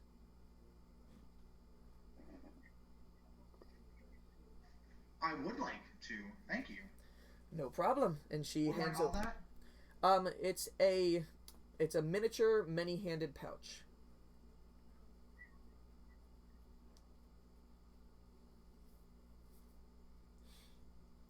It's about the size of a bag of marbles, with the same size opening to the pouch.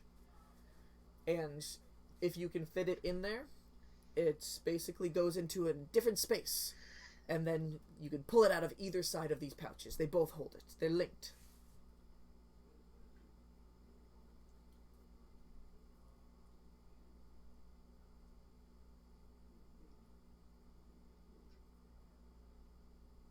Skype, Facebook, whatever it is. What are we using? Facebook.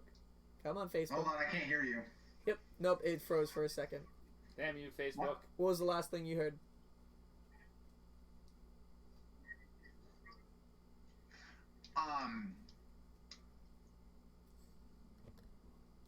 You said the miniature many-handed pouch. Yep. And I can pull them out of each side. And then I asked if I had to attune to them. Oh, I did not hear that part, so that's where we broke. Oh no, this does not require attunement at all. It's just whoever's holding onto the pouch, whether it be friend or foe, you can definitely reach inside and pull out its contents from either side.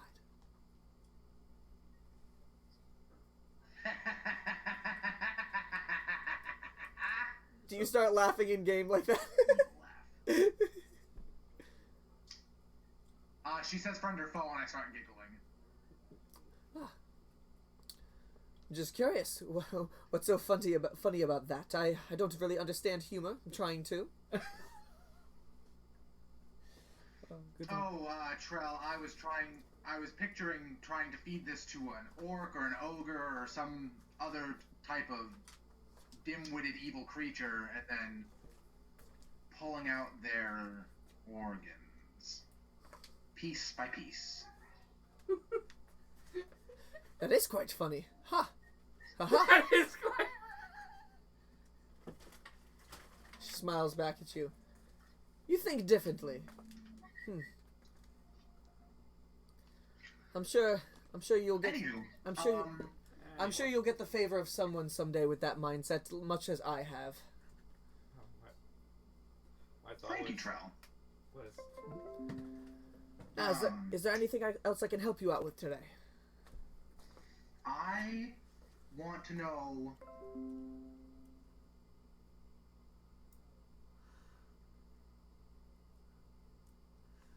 what you might be able to do with this fiddle. Well, what would you like to be done to the fiddle? And I pull out my fiddle.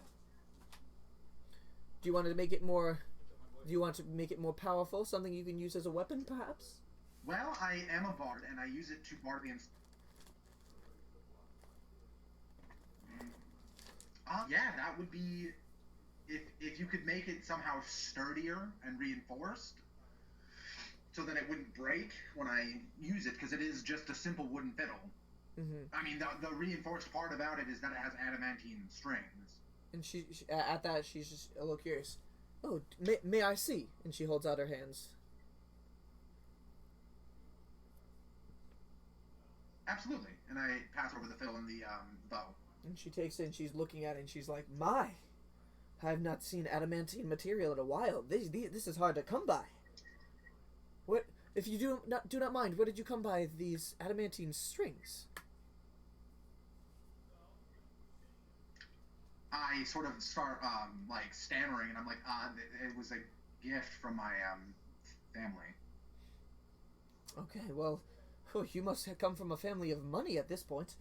God, this is rare. I mean, if you did leave this fiddle with me, it is something that I definitely could try to see if I can enhance its capabilities of some sorts, maybe make it more. What are you trying to do with it? Are you trying to use this as a weapon? Are you trying to use it to better your performances? I'm trying to use it as a weapon. Wow, you are an interesting one. I've never seen somebody use musical instruments as a weapon before. That's the bardic college I've chosen to follow since my, exile from my family. I do know about that, being exiled. Well, I can definitely help get this thing more strengthened for you. Though, like I said, it is a pricey thing. To enhance it by, to make it a magical item that does a little bit more damage, it does cost 500 gold. For a little bit more potent, more damaging, better chances to hit, it's about 1,000 gold pieces at that point as well. I haven't quite mastered getting it beyond that point, but one or two levels above is definitely something I can do if you do leave it with me for a day or so. 500 gold pieces. If I do remember correctly, I did hear something about you getting Muri's favor, so it would be 10% off from that. So it would be 450 for the first and 900 for the second level. Okay. Well, the problem is, here's the thing. I only have 40 gold pieces. Is there some other way that I could pay you? Well, do you have any magical items to offer? I can definitely possibly reduce the price.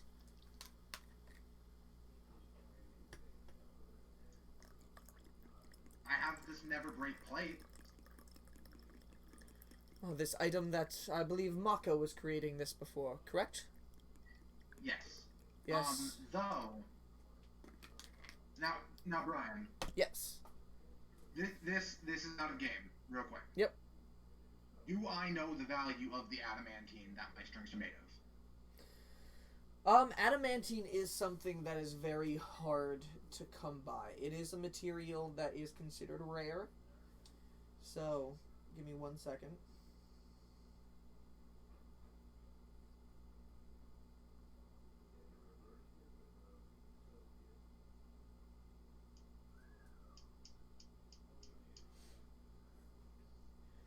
So, depending on the person you would be selling them towards, and whether they need it or not, and depending on the amount of quantity of it you have, rare items can be anywhere between about 500 to 5,000 gold pieces, depending on how much you have and how much you're offering.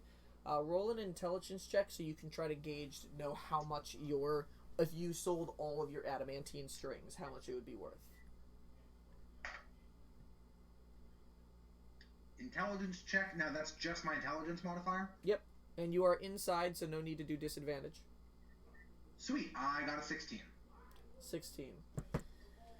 You can gauge with your amount of adamantine. They're very thin, and it's not too much quantity, so not too much can be made out of it.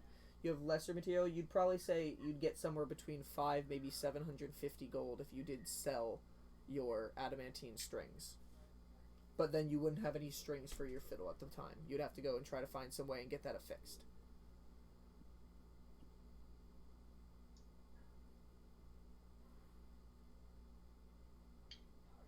Okay. Trell. I'm going to try to bargain with her real quick. Okay.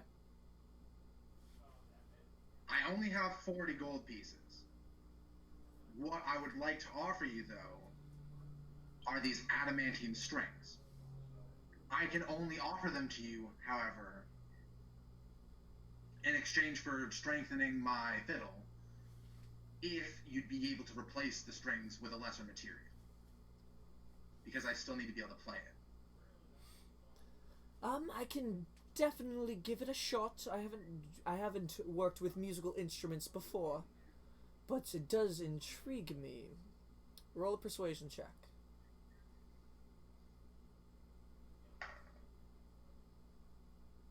$19.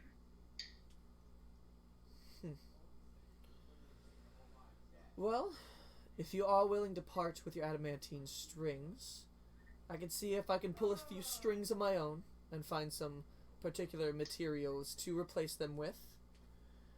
I would offer... For this, I'd offer probably about 550 gold worth for these strings. So if you did want to offer these strings in exchange for me enhancing your fiddle, I definitely can go ahead and do so. And would that cover the cost of the lesser strings as well? Yes, we'd be completely square. I'll throw in a little bit of gold. What was that? There will be a little bit of gold extra, because you would be making... I don't want to be unfair at all, so you will get a little bit of gold in exchange too. But yes, I can definitely have this probably... And she, looking outside through her window, she runs outside to see what time of day it is. I can probably, if I put aside your boots, I can probably get this handled maybe by the end of the night. May I ask what just happened? Is that... Wait, she said get this done by the end of the night? Yes, if I did put aside all my other projects. I do have the majority of the day, maybe working into the middle of the night a little bit, but I can probably... Do you have a timetable where you need this done by? No, I just go and hug Trell. Oh, okay. Oh, well, Not much of a hugger. puts the hand on the back a few times. Okay, and then just pushes a little bit off. I let go now. Yep, okay. I let go. Well, I can definitely... Thank you, Trell. I so appreciate your haste and your interest in helping me again. Your hashtag skills. Well, no worse for an adamantine material. It's almost worth a lot. It's worth most of my time, so I can definitely get this done. Do you need this done? If you can stay around town to the end of the night, I don't know exactly what time, but let me see what I can get done. I need to go meet with Muri anyways, so that's perfectly fine by me. All right. Well, leave me to my work. I will get on this immediately. And she takes it, and she's smiling at it. Her face is grinning, even though she has no ears. You can see it's almost as if her ears would like come back in excitement a little bit. She has a nice smile on her face working with something like this. Cool. All right. Come back later tonight. I don't know exactly when, but maybe definitely it won't be while the sun's still up. So come back later tonight, okay? Absolutely. All right. And you head outside of Trell's Trinkets. Fiddle, no longer fiddle in your possession, but you have now moved for, have laid out the groundwork to get an enhanced fiddle. I erased the adamantine strings from my inventory. All right. And just put a star next to my fiddle. Okay. All right. So what do you do from here? I go to meet Muri. All right. So, after leaving Trell's Trinkets, following the path that you know of, you look to your side and you see a house with a bunch of trees in its backyard. You can see apples and oranges growing out of it, and an elven man reaching up on a ladder, pulling some out over the fence there. You head across the river, and you can see the rock wall with the path going through it, as you've gone through a few times in the past couple days. And you go up the winding path to Muri's sanctuary. The door is currently closed, and you do see a sign hung on the handle saying, be right back in the forest. I guess what I'm gonna do is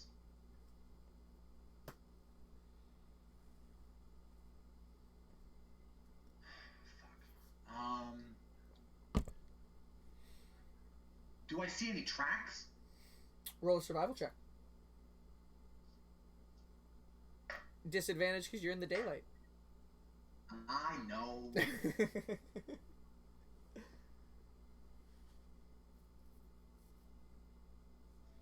I got a 13. 13. They're not. It's not like deep tracks, but you can see the dirt from the door is a little bit more pressed down in a path that seems to be leading behind the house, probably towards the direction you guys first encountered Muri at.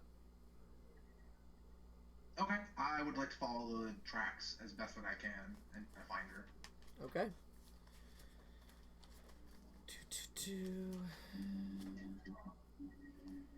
So, it takes about 10 minutes, 10 to 15 minutes for you to going through the woods, the trees behind the sanctuary, until, you come to the same clearing you're familiar of from before. You could see the pond just open up within the forest, the trees surrounding it, the one little island with the graves on in the back, on that island in the center, and you can see Muri just leaning down at the water, just hands just gently tracing through the water.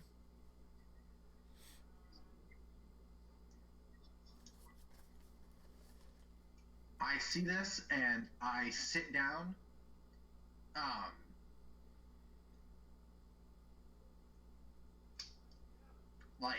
And I scoot a little bit closer on my butt, and I pull out my plate and I start tapping a tune, bouncing off my knee and tapping a tune on it with my fingers, and whistling and humming at the same time, All right. Just making up a little tune.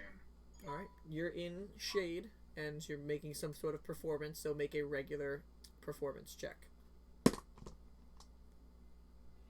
Sweet.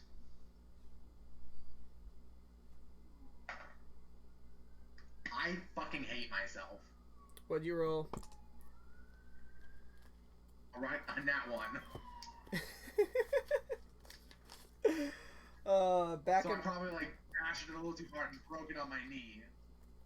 as you sit down, you scoot a little bit forward, you take out the plate, start humming the same forest tune you were before, and you take the plate and it shatters across your knee, reforming in your hand one more time.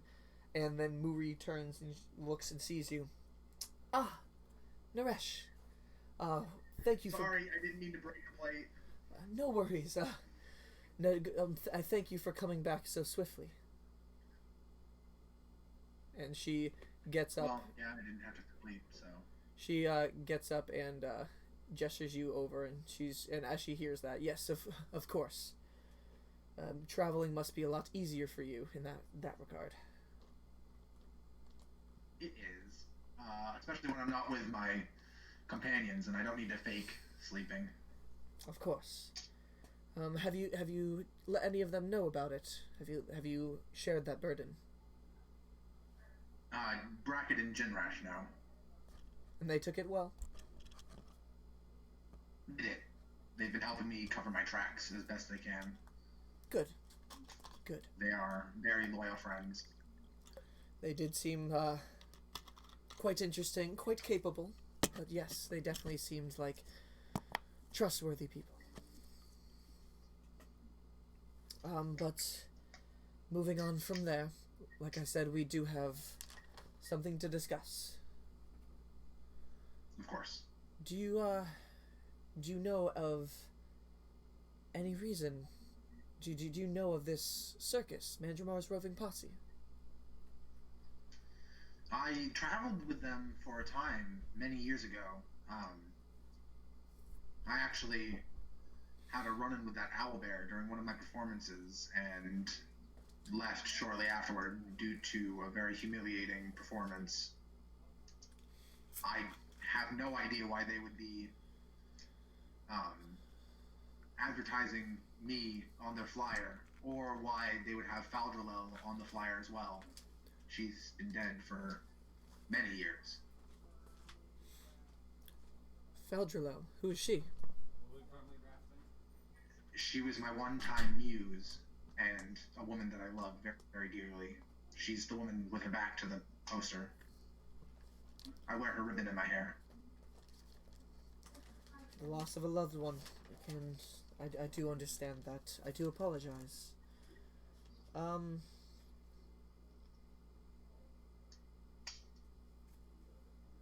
Do you remember? I forgot how long we discussed. How long after her death did you leave? I know it wasn't too long. Wasn't it? It was like within a few months afterwards, if not. I think we decided that it was like 3. I had to 3 months. play dumb for a couple of months and gather some money, and then I stole the ring and left. Okay, so it was about 3 months ago that happened.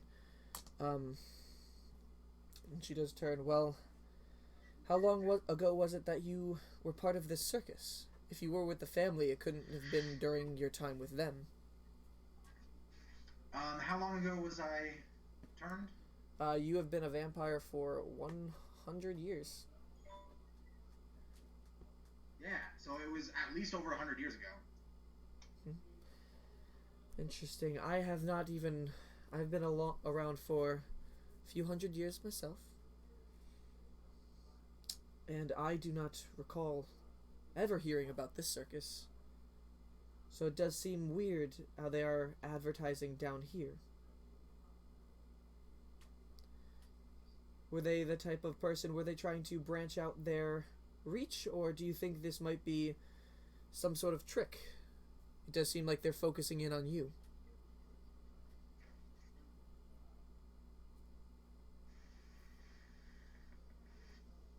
Well, I don't believe that the Pilmers knew of my time in Mandramar's Roving Posse. I think the only person who would have known was my mother, but she is likely the one who gave me up to the Pilmers. So there's no telling. I really wouldn't know. I'm sorry. No worries, just trying to cover what bases we can, see if we can get ahead of this. I do not like deceit.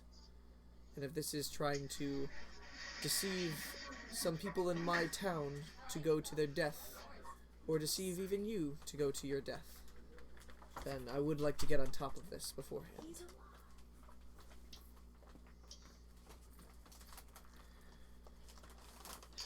Do these red eyes, do they, was that something that that you guys had as part of the posse when you were part of them?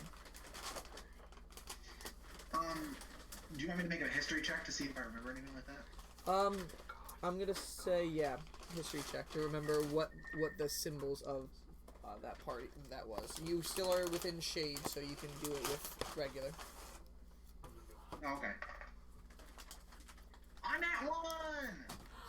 Oh no. No! He already nat 1'd while you guys were gone. Row, guys. So Oh, he's no. now two nat You 1s go over his first. nat 20s. Is that more than me? Kyron has 5 nat 1s, 4 nat 20s. Naresh has 9 nat 1s, 7 nat 20s. So Naresh is actually. I win! worse. Naresh has the most nat 1s of the game. I win. No. Does that make you feel better? So no, you do not remember No, I just like. what you weren't there long enough to really see what the symbol that Mandramar's roving posse was for. From the few advertisements you did see, you don't ever remember seeing these eyes or the mouth. Okay. So what do you say? Back to Muri. I don't clearly remember, but I don't think I remember anything like that. Well, it definitely seems to me like somebody's trying to draw you out there. And you do know about Sildrexar's Peak, do you not? I do. It's a very interesting place. Not many people make the venture there. It seems like an odd location to host a circus. And those who cross over never come back. Not even return them. Indeed. There's not one record of somebody ever falling over that peak's edge, ever returning. No, nor any body being found. There is still quite amount of time before this show apparently is going to return. I'm just curious though, do you think you will go? I think to sate my own curiosity and also to really find out who might be behind this, I must go. If there's a chance that Valdrelel is alive and that they may have turned her into a vampire, I need to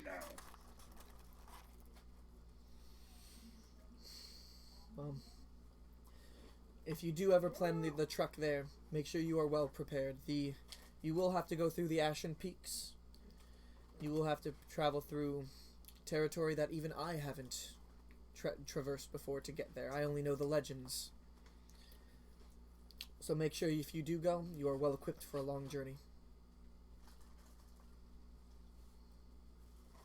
Thank you, Gary. It might not be a bad idea to have some backup as well. Strength in numbers, am I right?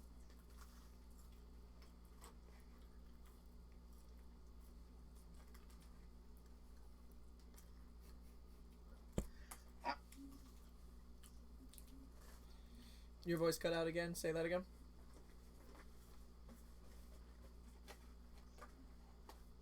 Facebook? Come on, Facebook. I said I wouldn't dream of going alone. Smart choice. And your new friends do seem quite capable. They might be able to help you out if you do decide them to come. Thanks, Muri. Well, anyway, do tell. Plus, if it is Mandramar's roving posse, I mean, a circus is a circus. It'll be fun. It seems like it would be quite the show. They, Oh, you know me, as they say, you can't resist.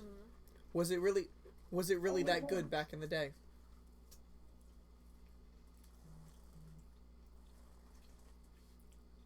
From what I remember, absolutely. I was nothing special back then, but it was quite the show. Well, I'm doing what I can to try to... I'm doing what I can to try to prevent some of the people of this town from going, as there has been some interest. A lot of people have been talking about you, as they do remember seeing you the other day, and now seeing you on this poster is quite the coincidence. But I will do what I can to try to prevent interest from spreading. There is time, so people will probably forget. But I do not want anybody unnecessarily getting hurt. What was that? Is there anything I can do to help? Dissuade from going? I mean, that person did litter the town with those flyers. If you can pick up any that you see along the way and get rid of them, that would be a great help. But other than that, I think time is the only thing we can use to allow it to fade from people's memories. Okay. But moving on from this, do tell, how has the journey been so far? How far did you guys get by the time my letter got to you? We got to,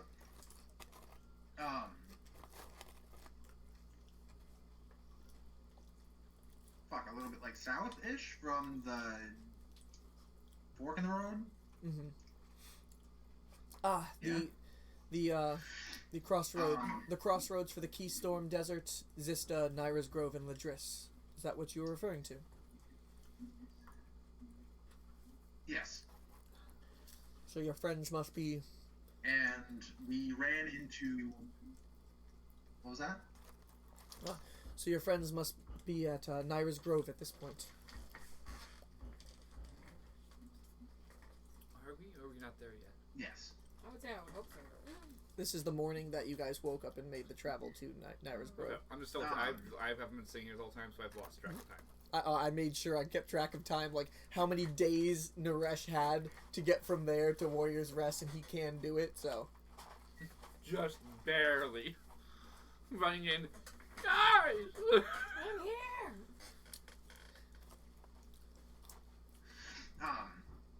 We ran into some heavy resistance along the way from a group called the Gambits of the Grassland.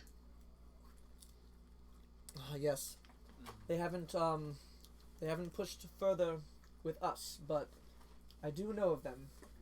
As if you go further throughout my forest right here, it is technically even part of the grasslands. They haven't dared to come inside yet, but you move outside of it and they claim it's all their territory. Fucking dicks. Is that in character? Putting it, Oh, absolutely. Putting it plainly, yes, they are a bunch of dicks. We love Muri. Or the most, regal person we've talked to so far? Yes. They are dicks. A bunch of dicks. I do hope that they stay to their own territory. They do not try to branch out, but I have heard more story of them attacking people on the road. It seems like they are maybe taking the chaos of the world at the moment as a advantage. Maybe seeing if they can extend their reach. Well, I don't think they'll be extending their reach very far for a little while. I blew a bunch of them up. Oh, really? I didn't know you were capable of that type of magic yet. Nope. It wasn't anything special magic-wise. We just had an explosive of some sort in a big metal canister. It seemed like it was some sort of explosive gas, and when it was lit on fire or concussed, it exploded violently. And the Gandits were after the relic. So I convinced them that this canister was the relic that they were seeking. And they gave it to some fucking asshole named Christian, their lieutenant. And I blew it up on them.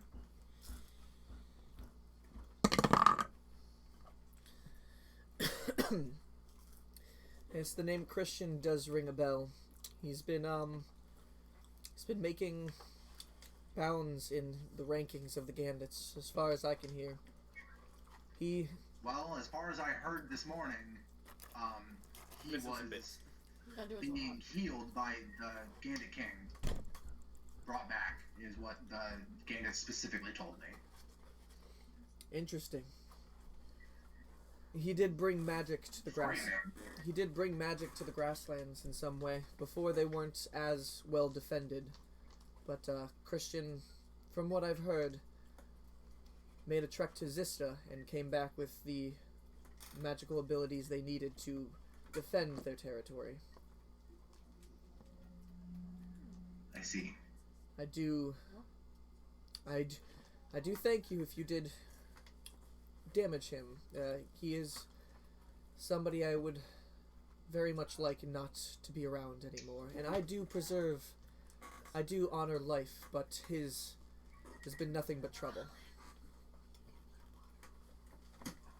Maybe knocking him out of commission for a little bit was for the best. I don't know that it did any good, but I hope that it did. Only time will tell. And at this one moment, you see poke out of the water a little bit. The water starts to rise up a little bit, and you can see the head of what was Nari coming I up. love Nari. And Muri I just waved to her. and shrinks down a little bit in the water, but still up. And Muri turns and like, there you are, Nari. And she has some of the purified water, and just pours it around her area. And Nari just like moving around, like shakes a little bit as it starts filling up her person. I understand her. Only I could. Damn. Well, it shows that she is getting at least a little bit comfortable. You seem to have a very inviting presence. Cute. It's good to hear. Hmm. I oftentimes feel like I'm a monster.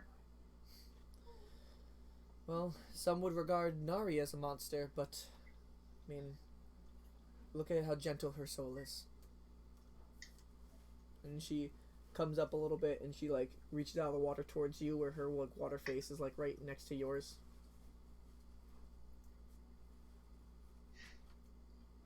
Can I pet her without dying?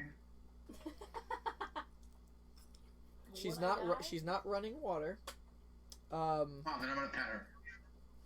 God, she's not an animal, I'm but is that sure animal gently reach out my handling? hand. I feel like it would be animal handling. Maybe like I don't know, charisma, just straight. Yeah, charisma? I'm gonna say make it a She's a charisma check because person. she's not an animal. She is a creature. So He's got pretty goddamn high. so charisma. roll a charisma check. You're still in shades. Nat just roll. 20! Oh my god. Oh God, So have you given her the fragment yet? he is not. Oh no.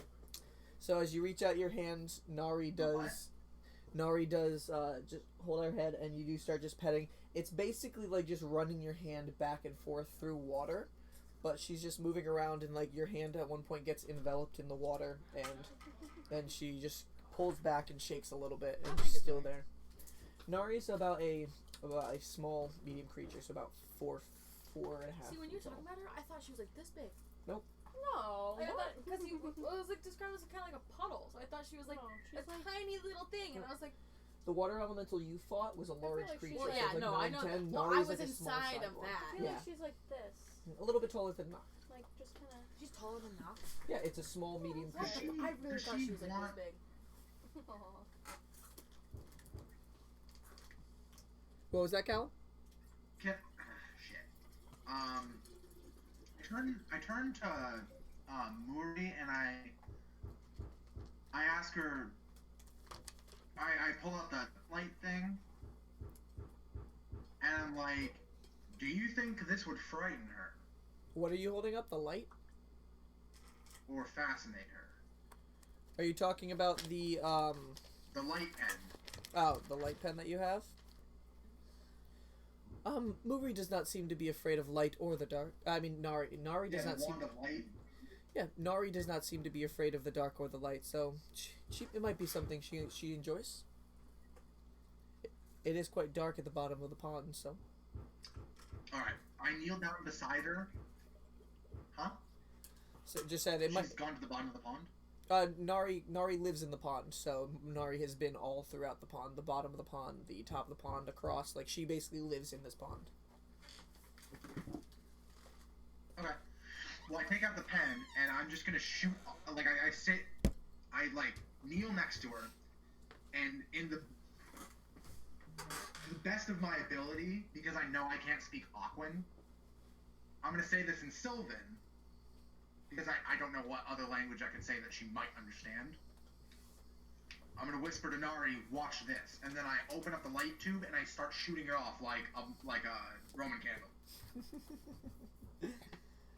Oh, that is awesome. Give me 1 second.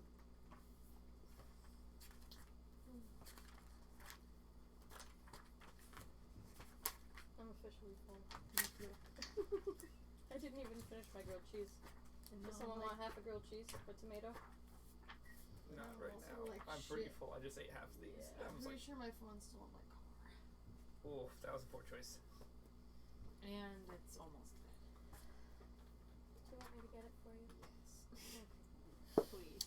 So, okay. So, as you take out the pen and you start just shooting the little charges, you had, I think, 8 left. Did you expend them all? Yep. You shoot them But out. can I shoot them, and as they fly upwards, suck them back in and continue to shoot them, like, over and over and over again for, like, a minute straight? Back On in the the door. door. You can shoot one at a time and pull it back. So, you can so you can be like, boom, boom, boom, and then, like, pull them back and everything as well, like, on subsequent turns. So you can't go Are you shooting them in the air, or are you shooting them out into the pond?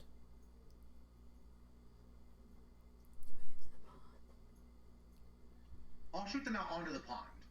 Alright. So that they're, like, sitting on the water. As you shoot them out into the pond to sit onto the water, the lights expend out and then just sit and hovering on the water. The water is now light in that area, and Nari sees them and turns and makes a little, like a little Aquan noise. You can't understand what she says, but starts swimming out really quickly and circling around the light, and then you shoot another one over there, and she shoots over there and circles around the light there, just following the lights that you were shooting out and just circling around them playfully. Cool. She seems to be enjoying that. She seems to have taken a liking to you, so... I mean, you must be doing something right. Nari, as you see, is very shy, but she seems to have taken a liking to you. Awesome. So I just do this for about a minute or so. Mm-hmm. Just playing with her with the light. And she does keep on following each light source, and then once you retract the last of the light back into the pen, she swims back over to you, and she's just there at the edge of the pond with you, Muri, again. Just, like, cocking her water head a little bit. I ask Muri if there's anything else that she needs from me. I mean, just send word if you do learn anything more. I do want to help you all out as best as I can, but it seems like your friends might be getting to Warrior's Rest by the morning. If you do want to catch up with them, I do recommend leaving sometime during the night. You could probably still catch them. Is there anything else you would like to let me know of?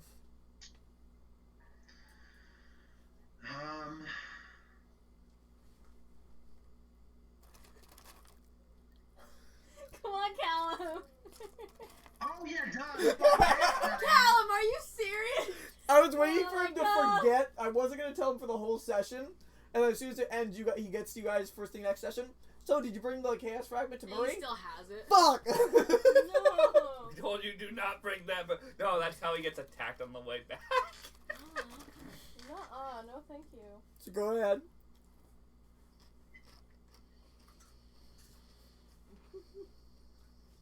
Okay, so I say, oh, yes, we were attacked by a water elemental, a large one that was looking for this, and I pull this out of my pack.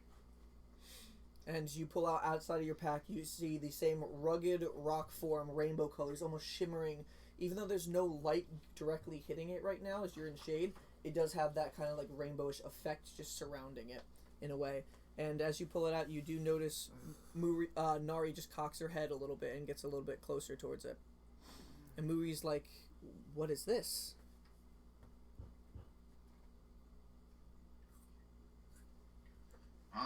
The water elemental told Chiron that it was called a chaos fragment. A chaos fragment, and you said the water elemental was saying this. Did it want it? And at this moment, you just see Nari just like kind of like it's a little bit out of her reach, but she's just like reaching for it a little bit. And Muri does just take your hand at that moment, looking down at Nari, and tries to lift it away. Nari, do stay back. I'm not sure what this is. And Nari, like a little bit, like you hear, and just like sinks down a little bit. You said that I wanted it. Did it say anything else about it?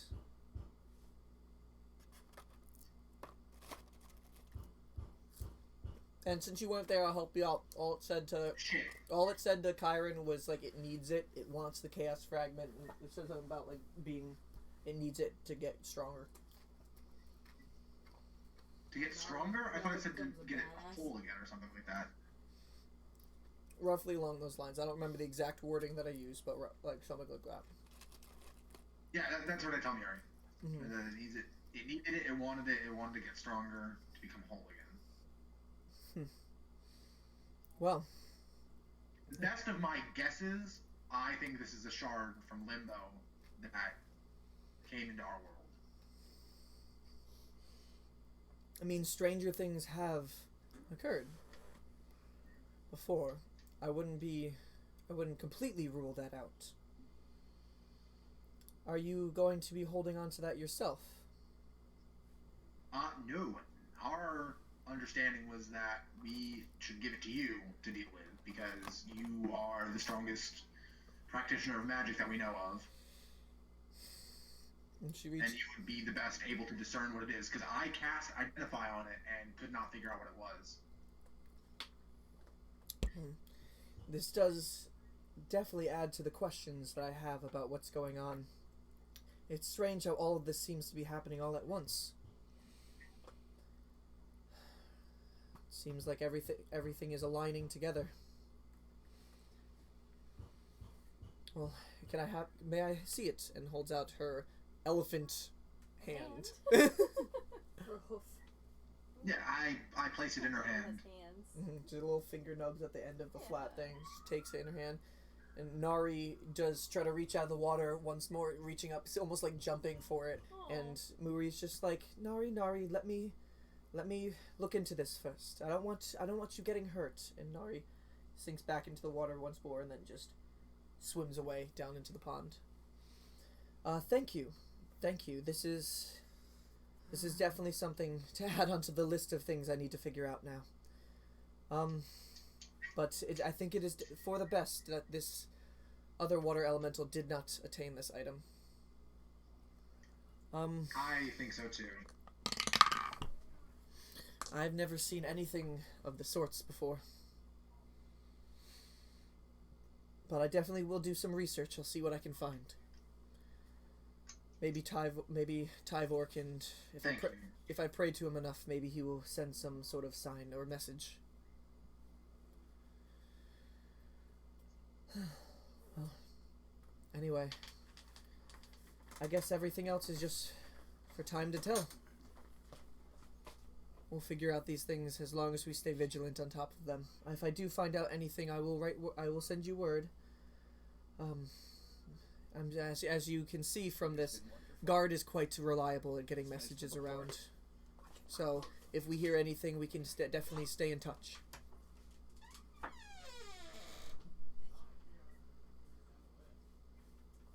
Yes. How do you contact Guard, by the way?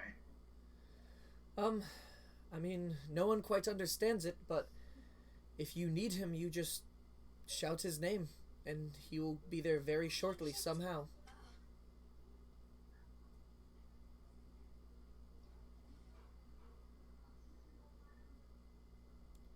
He's been doing this for quite some time. Do you know the nature of him?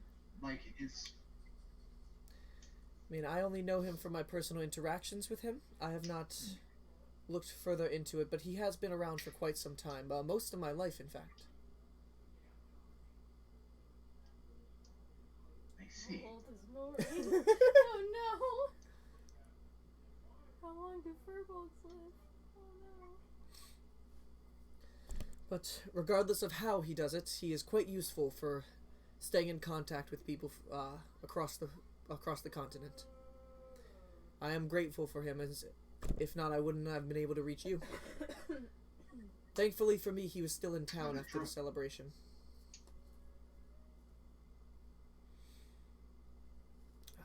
But I will send you word if I learn anything about this fragment. Let me know if you find anything out further about this circus meeting. I definitely don't think it is completely as it seems. It seems inviting, but there can also be deceit within it. Yes. Alright. Now, if there's anything else you need in town, do feel free to stock up before you go. But if you do want to reach your friends in time, you must be going sometime by nightfall.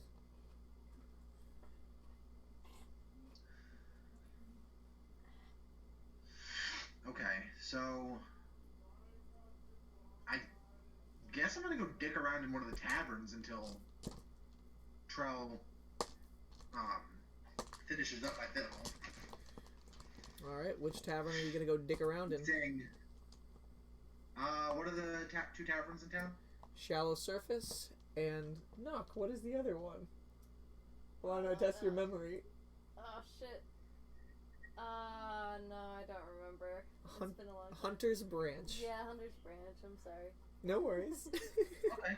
If I had my notes, I would have read it. Which one is the smaller of the I two? knew Shallow Surface though. The smaller of the two is definitely Hunter's Branch. That is the one that is That's the one we owned stayed by by, right? Sarah Ray, and she has her two children, Scylla Ray and Bizro Ray, helping out. And then the other one is the Shallow Surface, which is owned by Zojin, the one who is very grumpy. And he had that's where Kinray and Kenra work, and also and also Zorhal, the half orc that you guys saw the night when you guys were going to spend the night there. Okay, I'm gonna go to the Hunter's Branch and just sing for some entertainment and maybe some coin if I can get tips. Okay. You walk down back through the path after saying bye to Muri. Muri just does stay to try to research the stone and also just being there for Nari at the time. Pass by her house and head down the path, and you come out and follow the path back up towards past Trell's Trinket and right next to the Hunter's Branch Tavern. Inside, you do see Sarah, who is sitting at the other end of the bar. Same dirty blonde hair, seems to be in early 30s. She's thin, and she still has that little bit of a baby bump going on, but it's from her child that she had recently had, that she mentioned before. And she sees you walk in, and she's like, "Hey, I thought you were heading off on some mission, I heard." I needed to come back urgently to speak with Muri. Well, you always have a room here if you ever need it. And she sees you. What instrument do you still have, or are you just going to be singing? Because you gave your fiddle to Trell. I don't have any instruments currently, so I will just be singing. Alright. So, sake of brevity, you do talk to her, and she does not mind if you want to perform some entertainment. There are some small guests in there. There are some Asimar. There are some children running around. You do see Scylla and Bizro. Scylla, the preteen girl with light brown hair and the two dimples, a little bit quiet and reserved, just going around getting plates and stuff off. And then Bizro, the younger boy, dirty blonde hair, still got his face covered in dirt, and he does clatter a few of the mugs on the ground, Sarah yelling at him to clean up that mess afterwards. And you do sit in the corner for a while singing. There are some people who do pay attention and listen into your tunes. Roll a performance check. Okay. Woohoo! Bard it up. Bard it up. Barred it up. Performance. I got a 24. Whew! I know, right? So over the few hours you are there, and you do see a few patrons come and go. It's not too busy, but there are people coming in and out, and a lot of people do seem to enjoy your voice. You do get a little crowd of children at times. And the parents afterwards, after getting their children and walking them back out, they do deposit some coins at the table you're sitting at. Over the course of the... Are you staying there basically until nightfall when Trell said she'd be done? Yes. Alright. Through the course of the hours that you do spend there, I'd say you are able to acquire a total of 10 gold pieces. Yeah, nice. And then about... Sweet. Good haul. And then about 12 silver and 5 copper. Nice.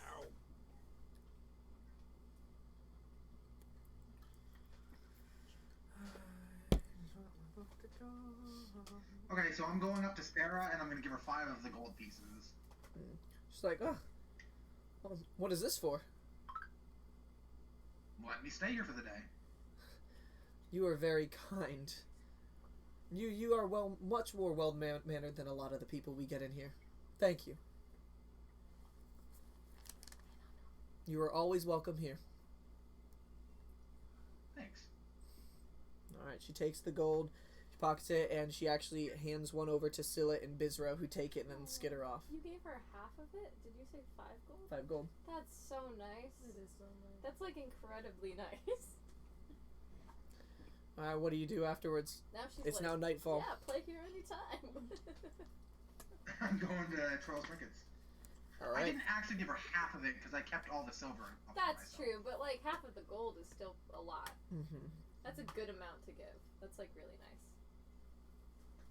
Like if I were a person who owned a tavern and the person performing gave me half of the tips that they got, Mhm. I'd be like, okay, come back anytime. Yeah. And I'd be like, hell yeah. Alright. So now you I return don't to... know, we could cover charge, you know what I mean? Like, yeah. So you return to Trell's Trinkets. It is now nightfall. The again, just like when you first were fighting the coyotes earlier, the sun has fallen. There's still light surrounding, and a lot of the torches have been lit around town. You do see some people walking about, but not too many. A lot of them have gone home for the night. And you approach Trell's Trinkets, opening up. Again, the second you take a step in, Trell, not even looking, just like, yes, yes, somebody here, somebody here. Every time it's it's funny. me, Naresh again. Ah, yes, yes, and again, not looking, just gesturing over. Come, come, I am almost set. I wish I had remembered it was Trell's Trinkets and not Laka's Mysteries. Cool. Alright, you do come over, and you, on top of her table where the boots were before, she has set the boots aside, and there is your fiddle that has been laid down on top of the, her structure, her working table. You do see the adamantine strings that you did have attached to them, now off on the side, away from it, and she seems to be tuning the irregular strings over to your fiddle right now, just trying to make sure everything's all set. I have not worked with instruments what before. are regular strings made out of? Steel usually. Yeah, what It are depends. regular fiddle violin strings typically I'd say made it out of? depends. Probably metal. Yeah. Yeah. It'd be Yeah. I know most it's likely not steel. normal strings Yeah, because when then it it would comes just to get cut. violins, it's always metal Yeah, for violins. So it is Yeah, some it's- sort of it's probably lesser steel. metal that is being affixed to it, some sort of steel instead of the Oh, look at it. instead of the adamantine that you had on there. Like, I know a lot of guitar strings. And half of them are she is steel, tuning half it. She's are just like, nylon. Okay. it might be a little bit out of tune. I have not done this before, but I'm sure you can fix this yourself. But yes, and she gives it another twist a little bit. I think this is all set. Thank you for the adamantine. I'm definitely gonna find some good uses out of this. But everything should be all set. And she takes it and she hands you your fiddle. We really should plug Alexa in down here so we can ask her dumb Now, questions Callum. as we go during the What does session. it do now?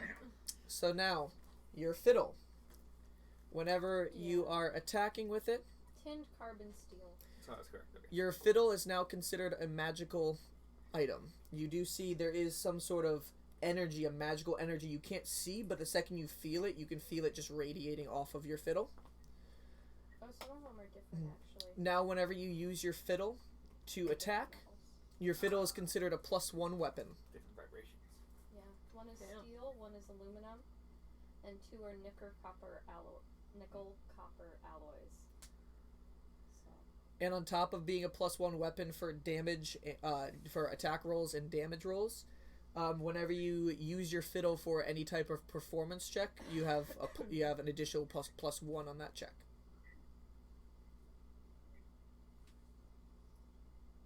For what? +1 on attack rolls, damage What was rolls. the second part? +1 on attack rolls, damage rolls, and then +1 to performance checks when you use your fiddle. Cool. Yay, You magic. got an upgrade. He traded in the adamantine strings that were affixed to I his enjoy how thing Callum. to get Trell to upgrade his That's fiddle. crazy. I enjoy how Callum is going to upgrade his fiddle and Brian wants to upgrade his great axe, and it just means like I just want all of the swords. I don't need to upgrade them. I just want more. I just want more. Oh, more cool. You got a better sword though. You got the plant one. And then after For handing once. the fiddle Yeah. back to you, My keys. I want like She just 30 said, swords, so some there was some like, cost for the additional steel, Oh, but this one will find still, the amount of adamantine Oh, you just did on give you. me was worth more than the service I gave. So Muri then hands you Infinite 25 more gold pieces for the rest of the charge. 25, you said? Yep. Cool. Wow, he gets gold back. Yeah, because the adamantine was worth more than the Yeah. service, especially Yeah. because of Muri's pendant that he has. Oh, true. That's super useful. Yeah. Imagine he just never comes back and just stays in Ladris because he has Muri's pendant and can make a shit ton of money. He's just like, oh guys, you wanted me to come back? Oh, I forgot. Sorry. So what do you do after you're handed with the fiddle? Are you writing down all the I stats? thank her one last time, and I say I must be off now.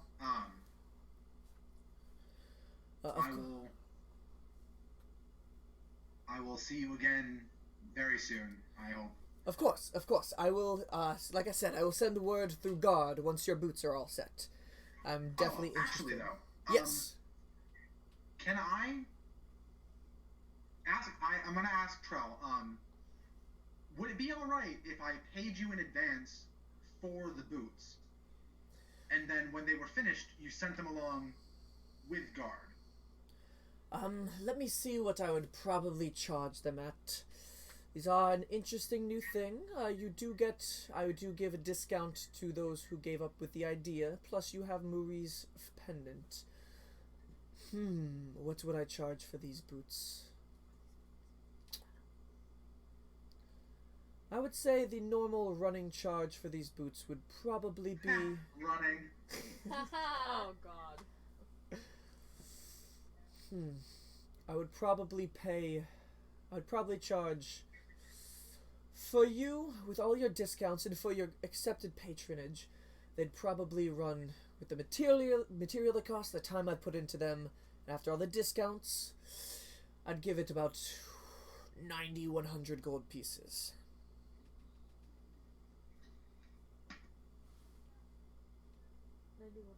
90 to 100 gold pieces. 92, 100. Okay. 200. I think it's 90, 100. I was like, 9,000 gold pieces? Does he have that much money? That's a lot of gold. You could always pay me half and I'll send you one boot in advance and then you can pick up the other. Yes, Trump. Yes, Trump. Shut up, Trell. What are these boots? Oh man. When did I miss when I was getting fries? I know. Oh, he asked Trill to make these boots when you guys were in town. Oh, I don't remember.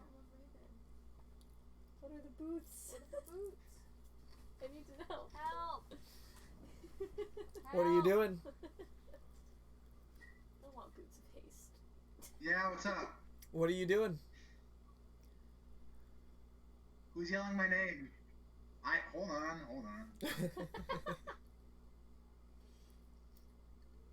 I literally don't have enough money right now. Can I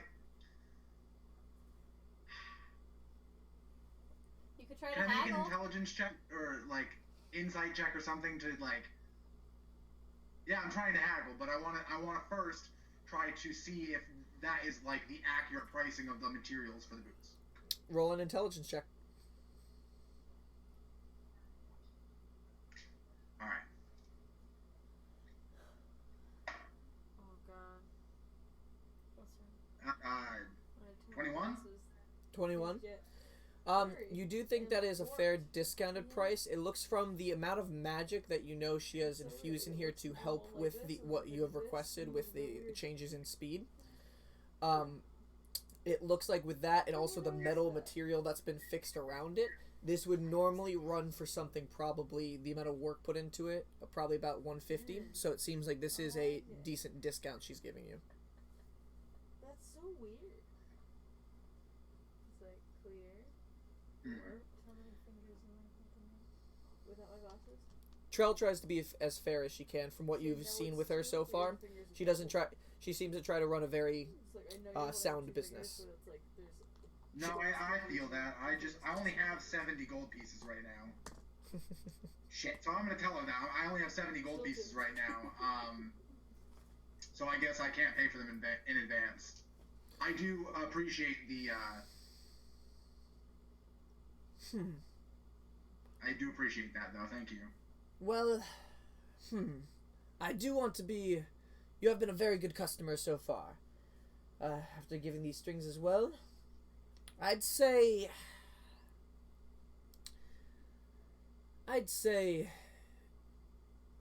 If you do give that money up front, I can send word when they're all set, and if you don't plan to return to Ladris soon after, you can send the rest of the money, and then afterwards I will send them through the mail. That's reasonable. Thank you. Does that sound... I'm gonna give her the 70 gold pieces right now. That's Alright. so reasonable. Thank you. These, like I said, this should be another maybe like 3-4 days. I should be able to have these all fixed, tested out properly, and I will write word to you letting you know they're all set. Thank you, Trout. No problem. Now, is there anything else I can help you with? I mean, if this was all your money, I don't know what else I can offer you, but if you do have anything else, just let me know. No, that is it. I will be on my way now. All right, safe travels. Where are you heading? If you do not mind me asking. Warrior's Rest. Ah, a lot of history in that area. A lot of old relics and carvings on the wall. I've always meant to go there myself. That's not a good time. If you do plan to go there, I do forewarn you. You might want to leave throughout the forest to the west side of town. It does not seem like there is any bridge other than from our town to the one all the way down to Zista, so your best bet would be going to west. You can either go through the forest, now if I do remember my locations correctly, you can either stay north through the forest and go above the Blessed Feet tribe, or you can stay south following the river, and you'll come out a little bit below it. You can avoid the tribe itself, but they do take up a part of the forest next to Warrior's Rest.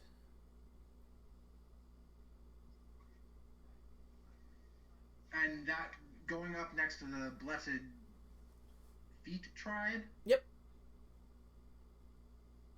Is that what it's called? The Blessed Feet tribe? Yep, and if you just miss it off the camera, what but can you tell me Knock was about the just Blessed like, Feet that's me. tribe? What?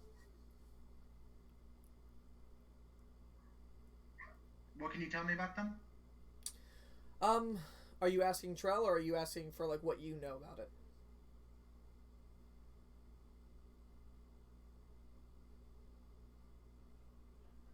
Facebook. Come on, Does Troll know anything about the Blessed Feet tribe? Oh yeah, so that's why I was asking. You're asking Trell, not just asking like what your knowledge is, right? I'm asking Troll. Okay. Yeah. Not too much about what they do, but I do know that they are defenders of the forest, the Shade Shower Forest. They are a bunch of tribe of hunters and gatherers. They are rangers of sorts. They are very in touch with nature themselves. For the most part, they are friendly, but they are sometimes takes a bit to gain some trust from outside strangers. I do believe your friend, who was with, now what do I remember? It started with, no, she wanted the arrows. It was a pun of some sorts with arrows. Her name. What was it? Oh, no. Starts with an N. Knock? Knock. Yes, I think she was one of from that tribe, if I do remember correctly. I think I did tell Trell that I was from a tribe. Mm-hmm. Oh. And she'd be able to infer Yeah. from the local I think area. I said something about living in the forest, so she'd probably put two and two together. Forest, ranger, probably from there.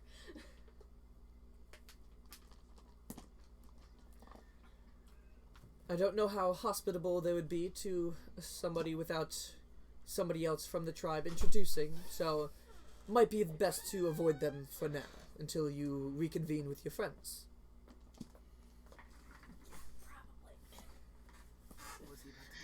I need to get there quickly though, so I think I may have to go there. Well, Thank like you, Trell. And I will. Well, like I said, you can go below them or you could go above the tribe. No matter what, you have to go through the forest, but you can go above or below them. Yeah, yeah, okay. Okay. So Well- I'm gonna Trell's trinkets, and then I'm gonna go to. I'm just gonna go through the forest, like outside town, Okay. to I feel like the if I'd had time, I would have told where you she said to go. which way to Alright. go. You follow the path up north, and then you cross the river through the bridge right over there. Or give And him you the head thing that back he can down the follow path. us. Torches lining across all We the didn't have that houses. yet. Most people are asleep at this time, so there's not many people out. And you start taking the path that would lead up to Zytalia's Promise, where the festival was. Halfway up the path, you do branch off to the left, and you start heading through the woods. Shortly through the woods, you do come across a house. There is a house in the woods. It seems very dilapidated. There's holes in the roofs. The windows are shattered out, but it looks like there has been a fire burning earlier. It's just the ashes are now dwindling at the moment. It's just sitting out in the middle of the forest. Still within the boundaries of the town, but it's there. Okay. Can you give me a minute to think while I go to the bathroom? Yes, we can. All right. I'll be Alright. right back. Another short intermission. If you do want to put an intermission on the screen. Make 2 him- intermissions. What are the boots? Can you tell me? What Maybe. are the boots? I wanna We'll find know out what they after do. this.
Hell yes.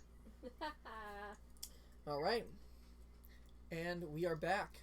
So, you were just passing through the woods, and you just passed by a old dilapidated house with the fire smoldering out in front of it, a little campfire. No lights seem to be on. It is late in the night.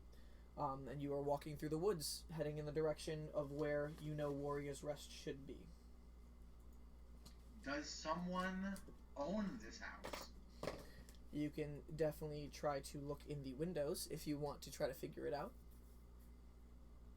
I'm gonna just try to go through the door, and that'll tip me off. Mm-hmm. You're gonna walk towards the house. Are you doing it quietly, or are you just walking up? I'm being stealthy AF. Roll a stealth check.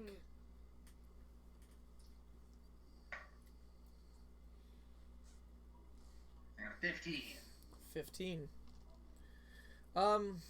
You're getting close to the house, and you do approach the door. You don't hear any movement from the inside of the house yet. Okay. What are you doing from here? So I try the door. All right. You can touch the door, and if you give it a little tap, it will open up a little bit. Now I push my hand against where the door was. Can it pass through the frame? You push the door a little bit, and just a little tiny, as the door moves a little bit forward, and then your hand gets stuck at the entrance.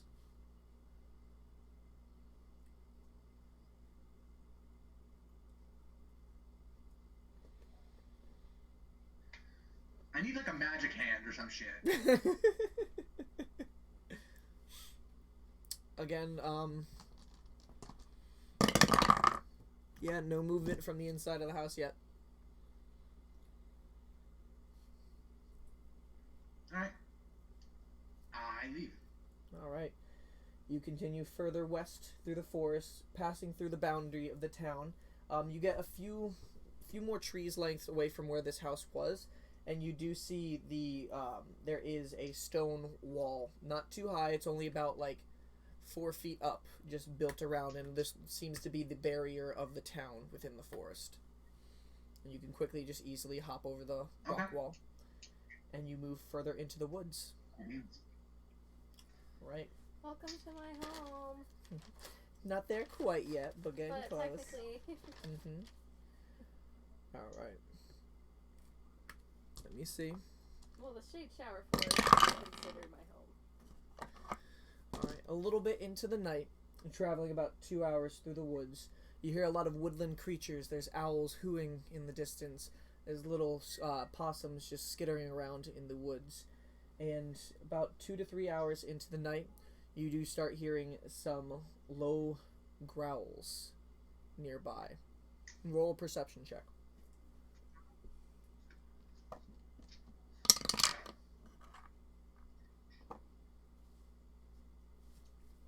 An 11. An 11. Alright.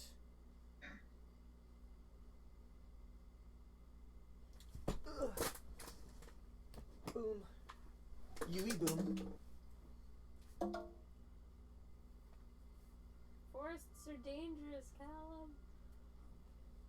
And as you are approaching, you do see, just coming from around... But I'm dangerous. That's true. You do see, coming from around 2 trees, you do see 2 wolves that are approaching you very swiftly. It's not running, but they are walking towards you, skulking through the trees. Alright. I pull out my fiddle. Alright.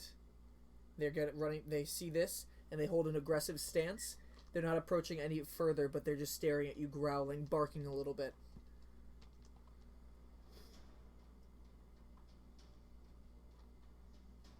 Cool. I'm gonna continue to walk towards them. Alright, you're walking a little closer. One of them takes a step forward, and then the other one starts circling. They go a little bit to the sides of you in some way. Okay, I'm gonna take, hitch my coffin off of one shoulder and sling it at him. You're trying to... And, try to slam him with it. You're gonna try to slam them with your coffin? Yeah. Alright, you're not proficient with coffins as a weapon, So first, because it is heavy, I'm gonna need you to roll a strength check. You normally you can hold the support on your back. Let's see if you can swing it around. 17. 17. So you are able to take it, and it's heavy, but you can swing it in one direction. Roll an attack roll using your strength, not proficiency, against one of them. Are you throwing it, or are you just swinging it to try to hit them? I'm swinging it. So I have my fiddle in my left hand, and I was thinking of like dropping it off of one shoulder and with the weight of it like falling, just like trying to bowl through them with it. All right, so you're throwing it. Okay, so like holding onto the straps and just like. Woof. Okay, so you're doing that, you're just swinging it up. So what was the attack roll? I missed. What was it? It was a 6. 6. Yeah, It was a 6. Unfortunately, that attack does swing wide, and now I need you to roll initiative. And draw your thing so we can put the battle map up. Very quickly, some green little circles are the trees. 16. All right, hold on to that for one moment. Green circles at all, but okay.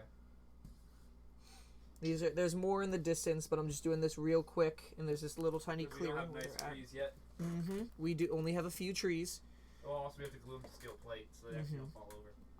So they started circling you right here, and your initiative was that. Let me see what the rolls get. Come on, battle map.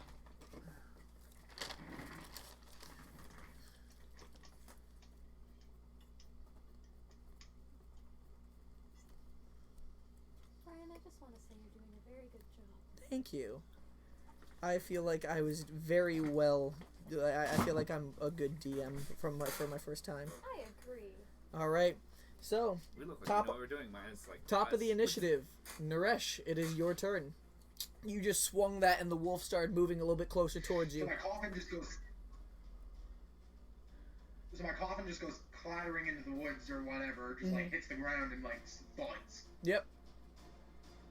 And I'm like springing forward and whacking him with my fiddle right in the face, one-handed. All right, one-handed with a fiddle. Roll an attack roll. Woo! I'm worried for these wolves. 24. 24. All right, roll damage. That's you're using it one-handed. So what was that in the College of Discord? One-handed was like a longsword with 1d6 and then plus my dex. Yep. And you all remember this is also a +1 weapon now, so. That's true. Okay, so 5 plus my dex is 8. You 8 did bludgeoning damage. 8 bludgeoning damage. Okay. 8 magical bludgeoning damage. Magical bludgeoning damage. There we go. All right. So you whack that one in the face. It hits the jaw. You hear a little yelp, but it turns back, blood dripping down its jaws now, growling at you. And that same one is going to make an attack over at you. Wait, I'm not done yet. Oh, okay. So what's the rest of your turn? I'm teleporting with my bonus action to the opposite side of the other wolf. Okay. You magically teleport to the other I'm side. adding my bardic inspiration because I want to make the DC harder because I want these motherfuckers to fall down. God damn it. What is the DC? 16. 16? I rolled a nat 17! No! I hate you, Brian. This, whenever you're trying to I use, managed. whenever you were trying to use any of your cool abilities, I always roll high then. I like. So Bullshit. you whack the one wolf on the side with your fiddle, and then just teleport behind the one. A concussive blast coming from when you land, and the other one gets blown a little bit. You see the fur blowing up, but just turns and looks at you and starts growling. Great. Anything else with your movement?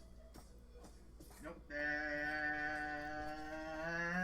Actually, can you move my little person on the war map so I know where I am? Right here. It'll take a second. Yep. Just wait for my finger to appear.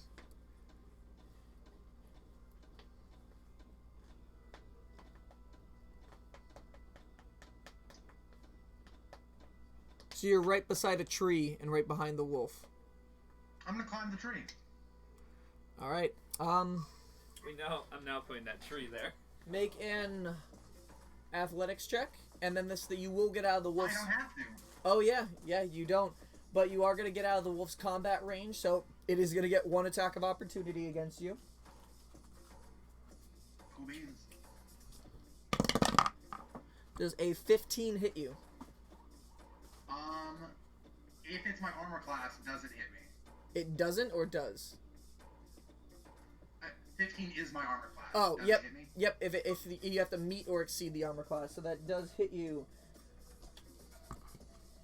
Ooh, this might affect you climbing the tree. So let me see here. So hold on. That's why I haven't put this down for him standing in a tree. So you take 6 points of piercing damage, Awesome. and then I need you to make a strength saving throw. Oh shit, I'm gonna get knocked prone. Okay, well I don't need Of this. course, I'm gonna get knocked prone, these motherfuckers. Beat the DC then, and you won't have to. Oh no. I guess I don't have to put him in the tree. No, but you put it here and I can. Oh, okay. So, alright, so you start trying to climb up this tree. You get out of its radius, and it just makes one bite jumping attack. It jumps up, piercing its teeth inside of you. And then, where's the wolf? Where did it go? There it is. And then it just drags and pulls you back down. You are now prone on the ground right next to him. Oh boy. I'm going to paint these brown. Sweet. Alright. Is that the end of your turn? I might have brown paint. I don't have any brown paint. I've gray.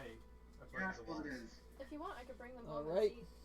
Or So the other wolf that you attacked with the fiddle earlier runs over to you, and while you are prone, he makes an attack at advantage because you're prone, and also because of pack tactics, because he's got his friendly ally right next to you. That is an 18 to hit. That hits. You take 7 points of piercing damage, Damn. and that will end its turn. The second wolf, the one who pulled you down with its attack, makes an attack at you. And that is a 14 to hit.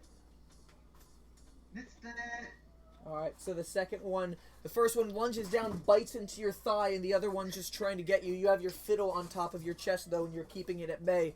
It's now your turn. You are prone. Okay, can you move the wolves real quick? What do you mean? Where they are. Oh, To they're, where they're at around me? oh yeah, you're right here. They're both within 5 feet of your unconscious body. You're No, sorry, prone body, Oh not my unconscious. God, Your you prone just- body. You guys all, Yeah. Yep, you not all unconscious. panicked. Your prone body. Sorry, words are hard. Okay. I'm going to use another bonus action and bardic inspiration to teleport in such a way I love this guy. that I'm within 5 feet of both of them. So All right. Yep, you can definitely just teleport We don't need. right next to them, behind them, still being within 5 feet of them, right there. One. Sorry, bro. Give it time for. It's basically on your screen from what you can see right behind their tails. So what's the DC now? The DC is Yeah, it's more of a flying thing, so we have to make the rest of them. 22. Wow, you rolled well on that bardic inspiration. Oh wait, shit. It's D6. I'm sorry. It's not 22. Okay, It's 17. 17. So as you, I actually rolled a D8. no worries, as you reappear, that concussive blast appearing behind you, this first one right to your side does get knocked prone. However, this one does resist the effect and turns to face you. So one of them is down prone.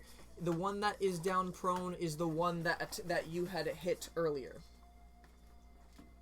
Okay. I'm gonna take my fiddle in both hands and I'm gonna whack it in the head. All right, roll an attack roll with advantage. This one has to be painted. Nat 20! Oh yeah! There we go.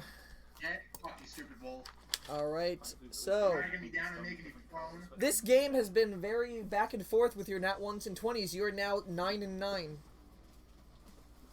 Yeah, well, I just always get nat ones when I don't need them.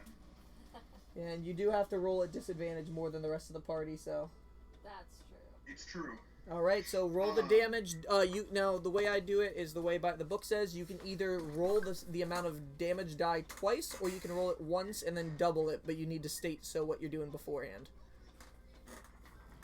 Okay, I'm gonna roll 2 of the d8s. Alright, and let me know what it is, then add your modifier. It's a 3 and a 6. 3 and a 6, so that's 9, and then it's a +1 weapon, and then your strength or dex mod. I believe it was one of those. It's strength because it's in 2 hands. Alright, so that's 9, and then plus your strength mod. So, 12, 13. 13. It's a +1 weapon. 13 points of damage as you take your fiddle and smash it down right into the wolf's skull. And you hear one more whimper, and then you see blood spatter out of its mouth. That wolf on the ground is dead. Woof. Okay. Woof. Anything else with your turn? You can go to the dollar store. I can't do anything with my turn right now. just I use my freaking bardic out. inspiration and such. All right. Well, yeah.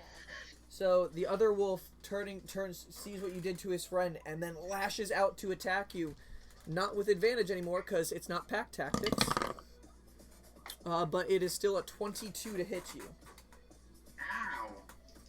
Dick? Dealing 6 points of piercing damage. I need you to make a strength saving throw. Alright, hold on.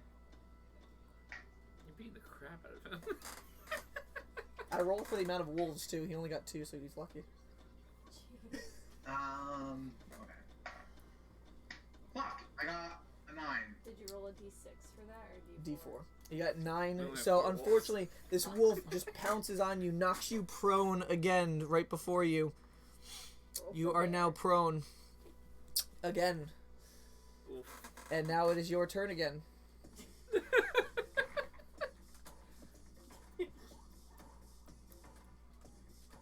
Fuck this wolf. I'm gonna use half my movement to get up, still within his combat range. Alright. You're now standing up again. I'm gonna hit him two-handed with my... Oh, wait! Oh, wait, you gotta re-roll a 22. Never mind. I'm gonna hit him with my fiddle. Two-handed. Alright, roll an attack roll.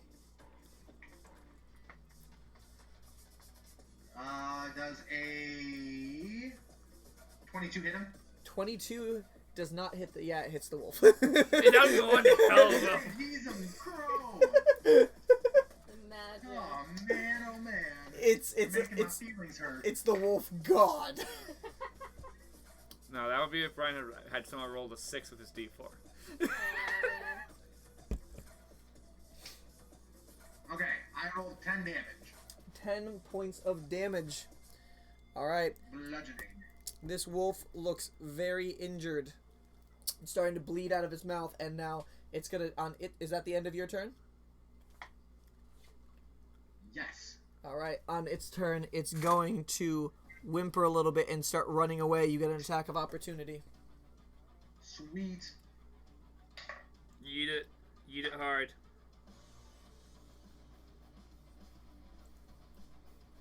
19. 19 hits, roll damage. This is a better battle song, I think. I have a lot of battle music, I so like this one. There's one I'll be song using this in the 9 dungeon. damage. 9 damage. As soon as it turns tail, you smack it in its behind, and it just flies up and falls, crumpling all on the ground So- and getting killed. So Wait, turn that, no, turn So that since I killed direction. them with bludgeoning damage, man, I harvest their blood. you definitely can. Roll. I'm gonna harvest from one of them. Okay, roll a medicine check. You can do them one at a time. Yeah, I think it's better to do one at a time. So no bad rolls. Mm-hmm. No, the one song that I was playing last session was like very Battlestar-y. I was like, ah! 16. The first wolf that you go up to, learning from your mistake against the coyotes, you're able to precisely cut around the throat, and then you can see one particular spot where it starts dripping out, so you can try to collect and harvest that either through your fangs, if you do want to get it out from your and just drink it now, or you could try to get one into a jar, harvesting its blood.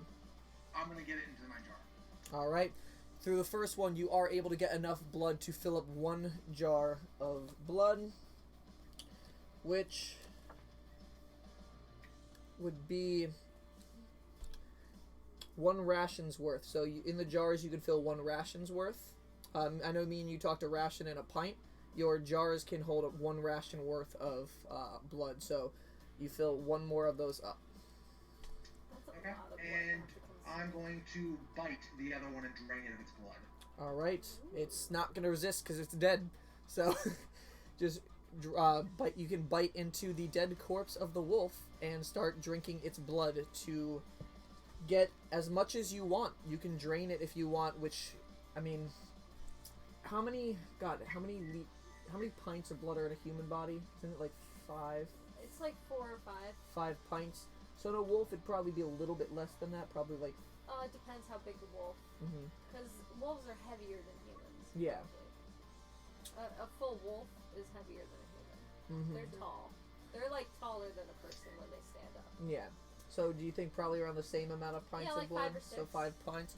So Callum, you can, if you do want to drain it completely of blood, you can get 5 pints worth of blood. Can I heal for that many pints of blood? When you drink the blood, yeah. Okay, I want to do that because I am fucking hurting right now. So 1 pint of blood we determined can do 2d4 plus 2 of healing points. So you can do that. Every pint of blood is a potion of healing. That's crazy. Oh my god. So I'm gonna drain this wolf. So if you do all 5 pints of that, that's going to be 10d4 plus 10 for your hit points that you get back. Okay. Plus, there's the other wolf too. Isn't completely. 3, dead. Mm-hmm. 4, 5, 6, 7, 8, 9, There are perks of being a vampire. 11, 12, 13, 14, 15, 16. I mean, if he told us that he was a 19. vampire, we could all carry blood on our person in case he fell down. 21. Yeah, he just doesn't know how everybody's going to react. You know, pour the blood down his So I throat. regained 35 hit points, which is more than the maximum. I'm not helping him. So you are back at full hit points. Well, yeah, you don't really like to heal people. Yep. No. Which is All why right. it's Anything surprising else that you're you doing took with the this. bodies? I think it's more so for me and you. The one that I drained of the blood, I am Kyron's a full believer. I'm going to burn. Stupid. All right. So you take out your tinder box and you start lighting a fire near it? Yes.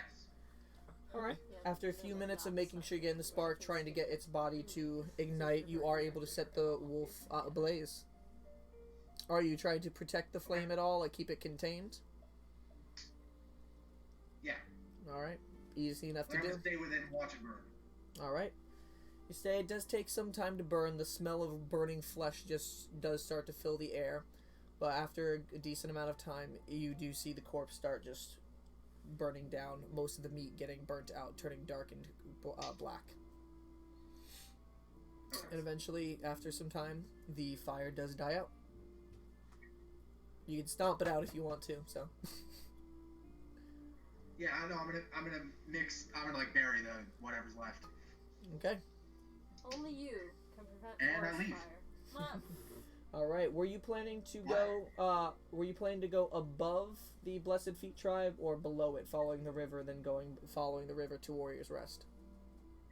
I'm gonna follow the river to Warrior's Rest. Okay. Easy enough. You are able to get You are losing a spell, right? You are down a spell because you cast Detect Magic, right? Yes. Alright. I was talking earlier. You do regain. You can take a long rest with basically the way drows do long rests. So when you need to restore hit points or spells and everything for long rests, you do restore that in the amount of time a drow normally would, but you don't. You just need to be resting for that period. So it would take 4 hours for you to get that benefits. Yep. So do you want to? Are you wanting to take a 4-hour rest at any point during the night, or are you just going through until you get to the river, the river where it turns down to Warrior's Rest? I'm going to rest during the day. Okay. All I'm right. gonna travel through the night. All right. So you do get, after you do travel, you're staying close to the river, so right at the edge of the woods. You're not. Oh, can you change the battle map off, Con? You do get. No worries. You do get to the point of the woods where you see the river start splitting off. The one where across the river was where the battle took place, where the propane tank exploded. And you do see the river start breaking off towards the west, and that's where you know Warrior's Rest goes there. The river will break off there again. It's now pushing probably about 2 in the morning. If I stay in the woods, like on the edge of the forest, Mm-hmm. and stay in the shade, can I, like, would that mean that I don't have to roll with disadvantage? Well, it's still nighttime right now. But as long as the shade Right, but like, the shade shower forest is almost entirely covered with trees. There are parts where the sunlight does break through. So in those areas where you would be in direct sunlight, it's disadvantage. But if you stay within the shadows of the trees, it protects you. okay, well, I'm gonna try to stay within the trees, but I'm gonna set, like, a small perimeter and then, like, hunker down for the night. You should get like Alright. a Or for the little morning. parasol. And All right. spend 4 hours. You do stand near you stand the river. You go a little bit further into the trees, but not too far away from them, and you do hunker down for the night. You are awake, but you are there just resting your body. So roll a perception check.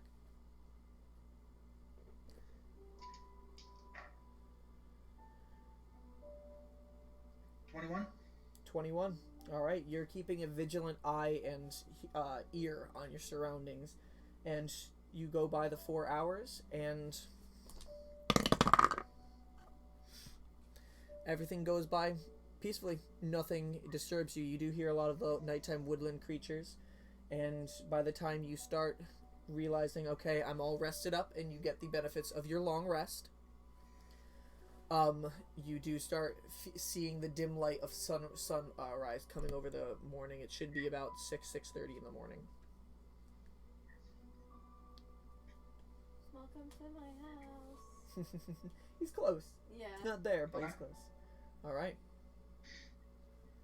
What do you do in the morning? You're almost to the part of the river where it turns off to attach to Warrior's Rest. I'm going to continue on to Warrior's Rest. All right.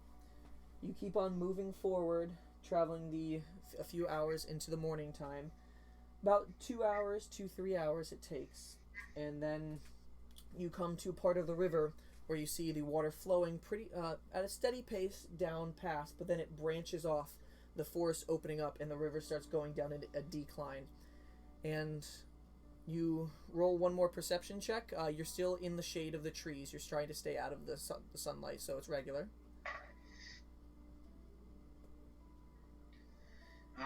17? No, 18. 18. Alright, and as you approach this part of the river and you are looking around, you look down the river and you see a bunch of familiar faces coming upstream. And that is where we'll end our super secret sexy solo session for Callum. Sweet. He found And you us. see a giant owl. Bye! So, I'm glad we were finally able to get Technically, this. we could very quickly grab Brian and go real quick. And then go for like a 'cause minute. We've gotta have us go through what we're doing tonight. Yeah, because you guys were at a Are long we rest. leveled up now? You can level up. So Callum and Naresh has finally caught up with the party. He's doing his level up now, so he's going to be level 4. Woo! We will be returning this upcoming Thursday. Callum being back as Are part we of the party. actually did I level up during a long now? Or am I leveling up during a long rest in the next session? That long rest you just took leveled you up, just as the long rest they are on during this same night is leveling them up. Yeah! Woohoo! Sweet potato pie. Alright, so we will be back Thursday, same I time want you as guys to normal. stay on for just a minute so that I can roll my health. Oh yeah, once yeah, we after the close the Christmas session, we'll keep you on and we'll chat for a little bit about what happened. I do thank you all for coming. We are going to be doing Thursdays for a while, normal time, 7 p.m. Sometime in October, we just do want to let you know we will be switching times as Brian is now taking class, and he can't do Thursdays. We are thinking of doing sometime around this time, on the weekends Yeah. whenever people can, because it seems we didn't know, but all of us are available on Sundays. Because Thursdays are really hard for a lot of us, and then Especially out with of work in the nowhere, morning. only one of us is playing. The rest of us are here anyway. Yeah. So we are going to be doing Thursdays at our normal schedules until Brian switches to school, and then we will be transitioning over to most likely this time slot on Sundays. So thank you guys for joining for this super special sexy solo session for Callum. Woo! Glad he is Sexy back. man with a sexy solo session. Glad to get Naresh back. Secrets. And Naresh doing a lot of good things, finding good information about the grasslands, Yeah. improving his fiddle, Woo! and catching up with the party in time to dive into Warrior's Rest. Oh, I'm so excited to see him A again. few more days on Thursday, the party will reconvene, It and feels we'll like take it it's from been there. So long. Tyrants. Ready?